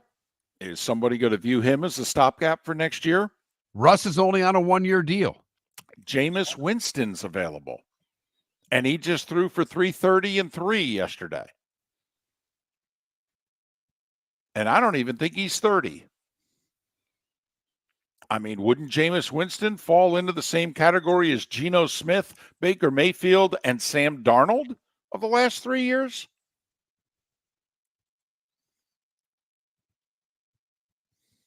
Put it this way, if there's spots that I think Vegas, would Jameis be better than what they have there? Now they're going to want to draft someone, but who knows if they're going to be in the right spot to get the quarterback they want. Right. Or do the Browns, quite frankly, just say, we're playing Jameis. We let Flacco walk. That was a mistake. We're going to keep Jameis. And this is going to be awkward with Deshaun, but I don't know what to tell you. First off, he's not going to be healthy enough to play at the beginning of the year, so we can get away with it there, and then we'll just worry about it in October and November. But, that's the thing. If you're going forward here, you could put Deshaun on the PUP list to start next year, and he misses the first 4, and Deshaun's probably not going to be ready to play the first 4 next year. And yes, Miller and Moulton included Miami. David did not argue with me when I said Miami. I don't know how you can go forward and not look at drafting a quarterback with the injury problems you have with Tua. Oh, you have to. You have to protect yourself. You have to look at your situation as the way Atlanta's handled their quarterback situation. Your veteran, your Cousins is Tua. And then you got to go find your Penix. And listen, we brought it up with the Vikings. If Sam finishes this sucker off and they go 12-5 or something like that, win a playoff game, you sure you're letting him walk? It's not easy to win in the NFL. You sure you're not paying him and keeping him and saying to JJ, don't know what to tell you, dude. You're a cheap backup. Keep working on your game. Your time will come too, sir. But it's just not this year. But think of all the quarterbacks that have been drafted in the last 3 years. And here we are, not even mid-season mark of this year. And we've eliminated 10 teams from the playoffs before November. And 8 of those 10, we believe their general managers are saying to their owners over breakfast, we need a quarterback. Miller and Moulton. If it's one of your teams, what do you want to do at 21,000? The good, the bad, and the ugly. Today was a day when, and a huge what's on tap, all still ahead. Thanks for listening. MillerandMoulton.com. Honey, you want to come out? I haven't seen you since Glass Doctor installed our custom shower enclosure. No thanks. Well, you can't keep eating breakfast in the shower, and laminating your magazines is getting expensive. You remember we have guests coming over tonight, right? Oh, I'm sure they'd love to see the shower. It's our neighbors, and I highly doubt they want to be hanging out in our bathroom. The shower's so good, you'll never want to leave. Visit glassdoctor.com today and schedule an appointment online. American Paint Supplies, for nearly 30 years, is your one-stop shop for all your coating needs. If you are a designer, a contractor, a professional painter, or a weekend warrior, American Paint Supplies is the place where experts go to get expert solutions. At 6100 Shirley Street in Naples off of Pine Ridge, American Paint Supplies delivers the best solutions with the best products with the best support. Meet Gene and his team today at American Paint Supplies. Call 239-566-2700. That's 566-2700 or online at AmericanPaintSupplies.net. Gentlemen, as your wife mentioned getting new flooring, but you don't want to go through the hassle, well, go see the Floor Meisters in Naples next to Costco. They understand your time and money are important, so they'll make it as painless as possible. With a huge in-stock selection of carpet and Cortec, they can get you the floor your wife's been asking for. They carry wood, vinyl, carpet, and tile. If you do it yourself, no problem. They can handle that as well. So go see TJ at the Floor Meisters and tell them, just keeping it real. Is snoring bothering your spouse? Would you like to sleep in the same bed again? Do you know that snoring can affect your sleep cycle and cause lower testosterone levels? At Sleep Treatment Direct, we have easy solutions. We have a simple laser procedure that can improve snoring in 10 minutes. If you would like to get back in the same bed or are looking for a natural way to treat low testosterone, give us a call at 239-444-1741. That's 239-444-1741. Or go to sleeptreatmentdirect.com. That's sleeptreatmentdirect.com. Sleep Treatment Direct. Sleep safe and sound. This is Miller and Moulton.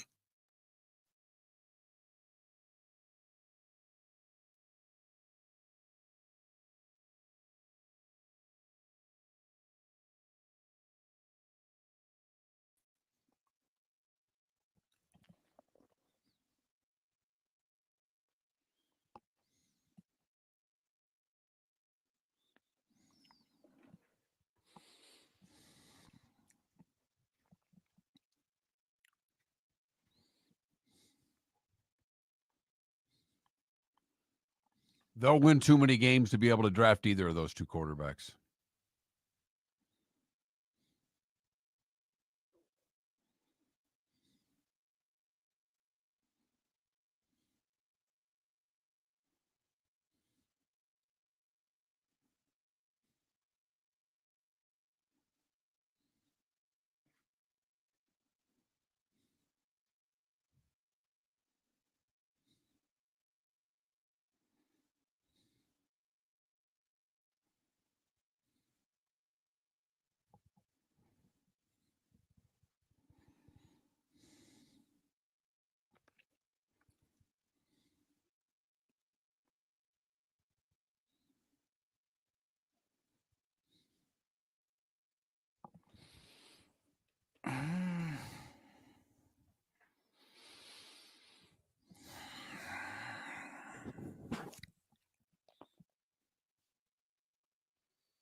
Teams don't, this whole they should tank. Teams don't tank in the NFL.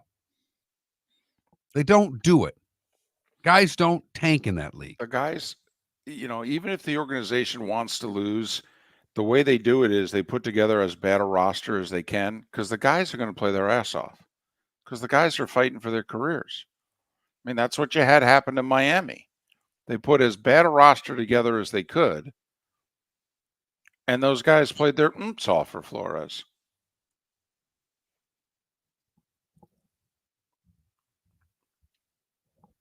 No, you just sucked at him.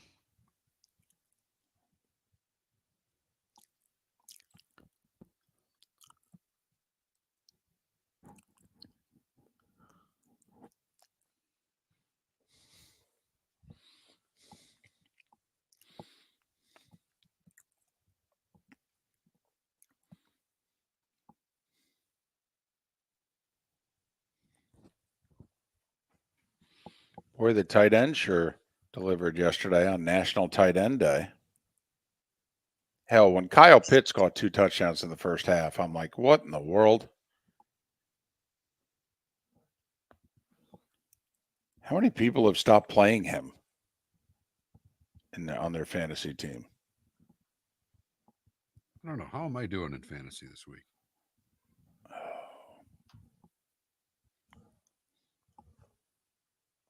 Oh, we could get a win.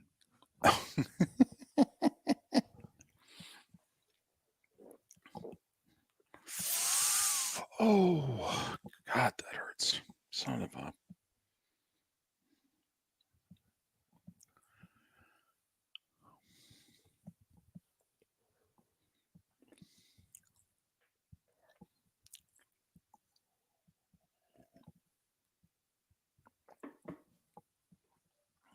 Do not know what's going on with my arm today, but.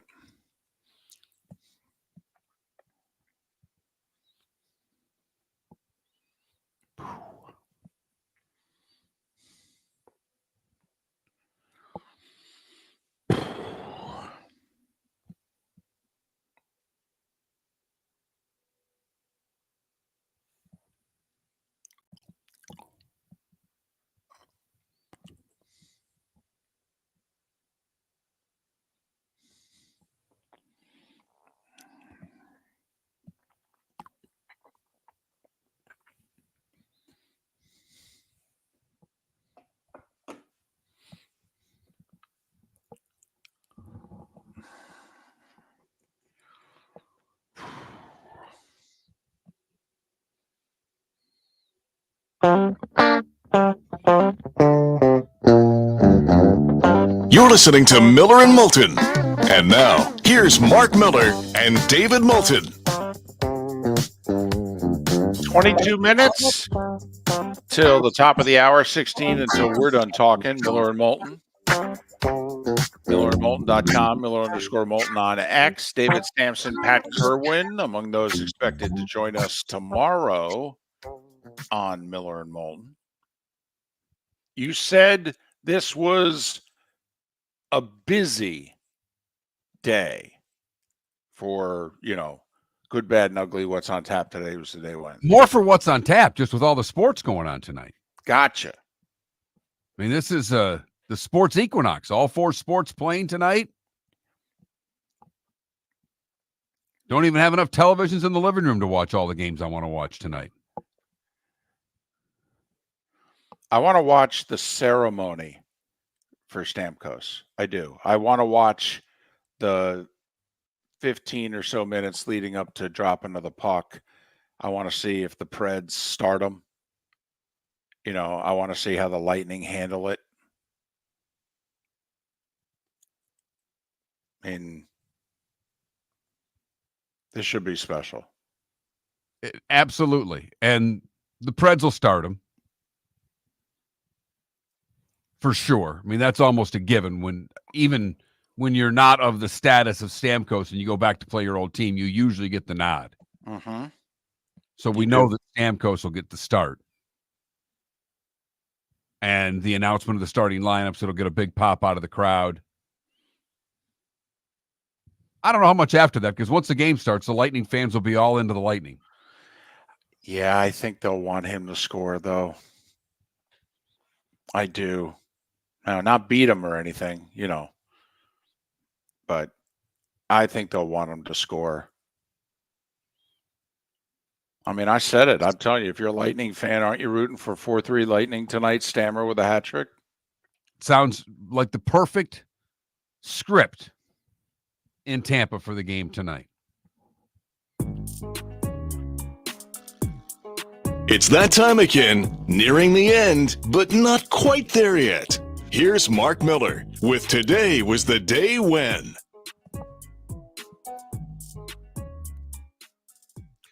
All right. Eli Whitney applies for a patent for the cotton gin today in 1793. It was a biggie. The Statue of Liberty was dedicated by President Grover Cleveland today in 1886. It was celebrated by the first ticker tape parade in New York City. I don't Wow. know why. I I don't mean, know why. I knew I wanted some more music besides what was playing for that.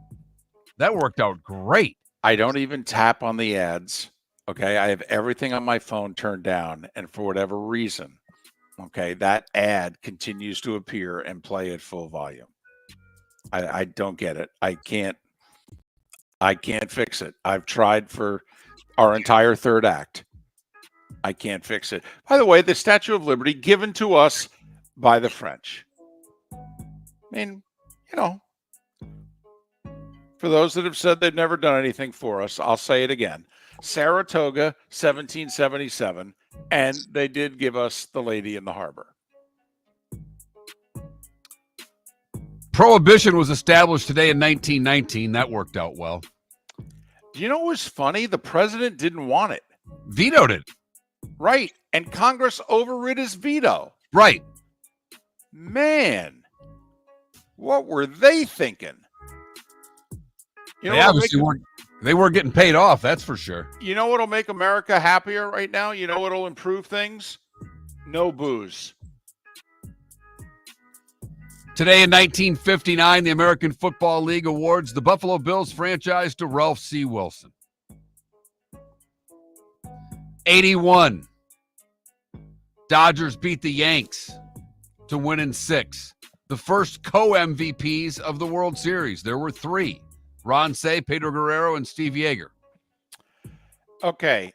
It should be pointed out, the last 2 times the Yankees and Dodgers have played in the World Series, the team that lost the first 2 games won the series. 81, the Dodgers lost the first 2 at Yankee Stadium, came home, won 3, won Game 6 in the Bronx. In 78, the Yankees lost the first 2 games of the series, came home, won 3, went back to L.A. That was the famous Bob Welch-Reggie confrontation series when Welch closed down Game 2 by striking out Reggie in this 9-pitch classic at bat where the young Welch just threw 9 straight 97-mile-an-hour fastballs, and Reggie finally missed one and struck out after fouling a bunch of them off in a row. And they were down 2-0 when they went home. They come back in Game 6, Reggie homers off Welch. 89, A's beat San Francisco in a sweep. That was the earthquake-affected series. Braves beat the Indians 1-0 in Game 6 to win their title in 95. Red Sox in 07 beat Colorado in a sweep. St. Louis beats Texas in 7 to win their 11th title today in 2011. San Francisco sweeps Detroit in 2012. And the Red Sox beat the Dodgers in 5 today in 2018. Bowie Kuhn, Charlie Daniels would have celebrated birthdays today. Lenny Wilkins is 87. Others celebrating birthdays today are Caitlyn Jenner, Bill Gates, Julia Roberts, Brad Paisley, Terrell Davis, and Joaquin Phoenix. What did I miss, David? Well, the Arch in St. Louis. Manning? They completed today in 65. So, happy birthday to the Gateway Arch in St. Louis. It's 59. Time to see life a little bit differently. Here's Mark Miller with the good, the bad, and the ugly. What you got, Mark? For the good, we go to the Golden Arches, where it's back, David. McDonald's announced yesterday that Quarter Pounders again will be on the menu in hundreds of its restaurants after testing ruled out the beef patties were the source of the E. coli breakout. The burgers killed 1 person and sickened 75 others across 13 states.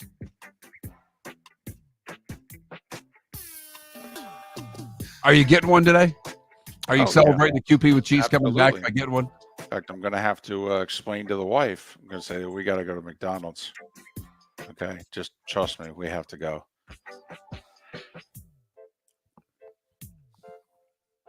For the bad, we go to California, where firefighters had to rescue a parrot stuck in a tree, as well as a teenager who became stranded trying to reach the bird. Safia Hashimi said her pet bird, Tweety, was a birthday gift and flew the coop when it was startled. Her teenage brother attempted to climb the tree to retrieve the pet. The boy found himself stranded on a branch where he couldn't climb any higher or safely climb back down. Orange County Fire Authority responded to the scene. And Shane Allen of Truck 17 used a ladder to reach the teenager, then rescued the bird.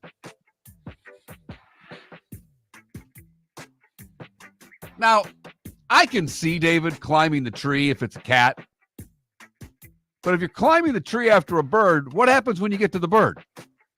The odds are it's going to fly away again. That's just me. Finally, the ugly, we go to London, where at Neil's Yard Dairy, a con artist posing as a wholesale distributor for a major French retailer made off with 22 metric tons of award-winning cheddar cheese. The cheese was worth nearly $400,000.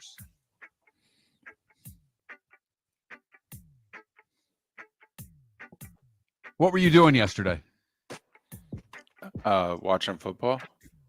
Do you have an alibi? I want to make sure this cheese knife, this $400,000 worth of cheddar, wasn't taken by one David Moulton. Well, I do have an alibi because, I'm on medication. I'm not allowed to drive. It's a lot of cheese. Yeah. I don't know what you do with 22 metric tons of stolen cheese. You get a lot of saltines. I'll tell you that. A lot of lunch meat and a lot of bread. That is the good, the bad, and the ugly on today, Monday, October the 28th, brought to you by the Cape Coral Police Department. Go to capecops.com. That's capecops.com. $10,000 sign-on bonus for new officers. capecops.com. 9 hockey games tonight. Both the Panthers and Lightning in action. We talked about the Lightning at home for Steven Stamkos and the Nashville Predators. Don't you have to? There's got to be a prop bet about Stammer scoring tonight, right? There could be. Don't you have to throw a couple shekels on that? I mean, come on. He'll be out on every power play. Panthers in Buffalo. Panthers off to a good start in defense of Lord Stanley's Cup. 6-3-1 in their first 10. They're in Buffalo to face the Sabres. We'll say the 8-0 Winnipeg Jets, the only undefeated, no ties, no overtime wins and what have you. Winnipeg at home for Toronto tonight. See if they can keep it going. Plus 160 for an anytime Stammer goal tonight. I think you got to throw a couple shekels on it. I really do. Especially since he struggled. I mean, he's a goal scorer. He's got 1 goal on the year in 7-8 games. Yep. And he and they have struggled mightily to start this season. Yeah. I mean, don't you think he'll be comfortable tonight? Obviously the arena, the ice, the rink. I don't know. I think he scores tonight. So we didn't talk about this at all on the show, and this is the NBA. There's 11 games tonight. Magic are home for the Pacers, but the Heat are home for the Pistons. That's the winless Pistons, but Heat are 8.5-point favorites. Did you see the D. Wade statue that was unveiled? Yes, I saw some pictures. In fact, our former producer Felipe posted a bunch of pictures on X of his photos of the statue. Okay. Does it look at all like Dwayne Wade? Not really. No, doesn't. Here's the thing. Reportedly, Wade was intimately involved in the making of this statue. from designs to, I guess the process of the statue becoming the statue.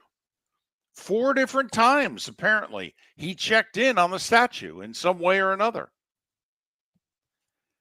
So I can't imagine he's thrilled with it because, everybody standing around him's nudging him going, is that supposed to be you?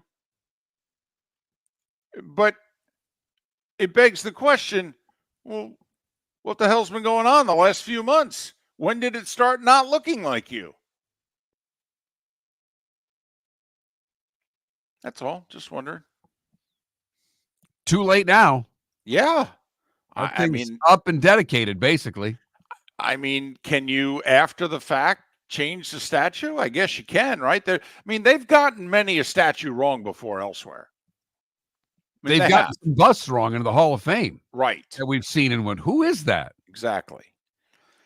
8:00 tonight, Big Fox, Game 3 of the World Series, Yankees and Dodgers. Walker Buehler for the Dodgers, Clark Schmidt for the Yankees. We'll see if the Yankees make any lineup changes. I think they will. They got to replace the catcher. He's 4 for 45 in the playoffs. He's literally not hitting 100. I don't care that he's a left-handed. He sucks right now. You got to get him out of there. And I think they move Judge in the order. I don't think he keeps hitting third. You'd move him up to the top of the order. I would. I'd bat him lead off. I'd have Soto hit behind him. Darn right I would. Yeah. Mm-hmm. It's Boone's lineup. Let's see what he does with it. Well, is it really Boone's lineup or is it Cashman's? Do we think Boone's calling the shots there? And I think he's making the pitching changes once the game starts. But I think the lineup is Cashman's. If that's the case, then I don't think the lineup changes. Monday Night Football tonight, 8:15, ABC, ESPN simulcast. Steelers 5.5-point favorites against the Giants. They've won 21 straight home games on Monday Night Football. Last loss was 1991 at home on Monday night. Come on. We're laying the 5.5, aren't we? Please. Take it out of my winnings. Done. See you tomorrow. Visit Jason and Todd at the Diamond District. When you enter the Diamond District, you will quickly discover what makes Jason and Todd so unique to Southwest Florida. Within the walls of the Diamond District, you'll find many of America's top jewelry designers who have chosen the Diamond District as their authorized representative in Southwest Florida. Takori, Fana, A. Jaffe, Veragio, Christopher Designs, Shy Creations, Henri Dossi, all names synonymous with excellence, and all proudly showcased at the Diamond District. Gentlemen, as your wife mentioned getting new flooring, but you don't want to go through the hassle, well, go see the Floor Meisters in Naples next to Costco. They understand your time and money are important, so they'll make it as painless as possible. With a huge in-stock selection of carpet and Cortec, they can get you the floor your wife's been asking for. They carry wood, vinyl, carpet, and tile. If you do it yourself, no problem. They can handle that as well. So go see TJ at the Floor Meisters and tell them, just keeping it real. At Physical Therapy and Balance Centers, our goal is to help you love your life. When your life is sidelined by an injury, dizziness, surgery, or condition keeping you from doing what you love, we're here to help you heal and feel your best. Our therapist evaluation will determine the root cause of your health challenges, resulting in a unique treatment plan customized just for you. Visit www.physical.com to find your nearest location and see how we can help you love your life. Wine glasses never fall over until you get a brand new rug. Oh, no! Ketchup bottles act normal till you're wearing a new shirt. Oh, you kidding me? And rocks slide peacefully on the road till the day you get a brand new windshield. Then they fly up off the road and attack without mercy.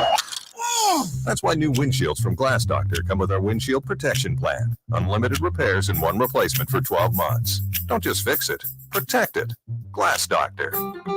A neighborly company. The Cape Coral Police Department is growing. They are currently looking for police officers and are offering a $10,000 signing bonus to newly hired officers. If you desire a career in law enforcement, or if you are already in law enforcement and thinking about making a move to a better agency, think Cape Coral Police Department. If you're looking for a police department that is committed to excellence, that invests in the highest level of training, state-of-the-art equipment, and some of the highest compensation in all of Southwest Florida, then the Cape Coral Police Department is for you. Visit capecops.com. That's capecops.com. The world-famous cigar bar started as a neighborhood place in downtown Fort Myers, and now it's a brand, a destination, with 4 locations. The original place, Henry Street, Fort Myers, Gulf Coast Town Center, on Southeast 47th Terrace off the Cape Coral Parkway, and the Lounge on West 1st Street in Fort Myers. A place to go, whether you just need a relaxing drink and a smoke after a tough day at work, or a place to go celebrate. From relaxation to celebration, the world-famous cigar bar. This is Miller and Moulton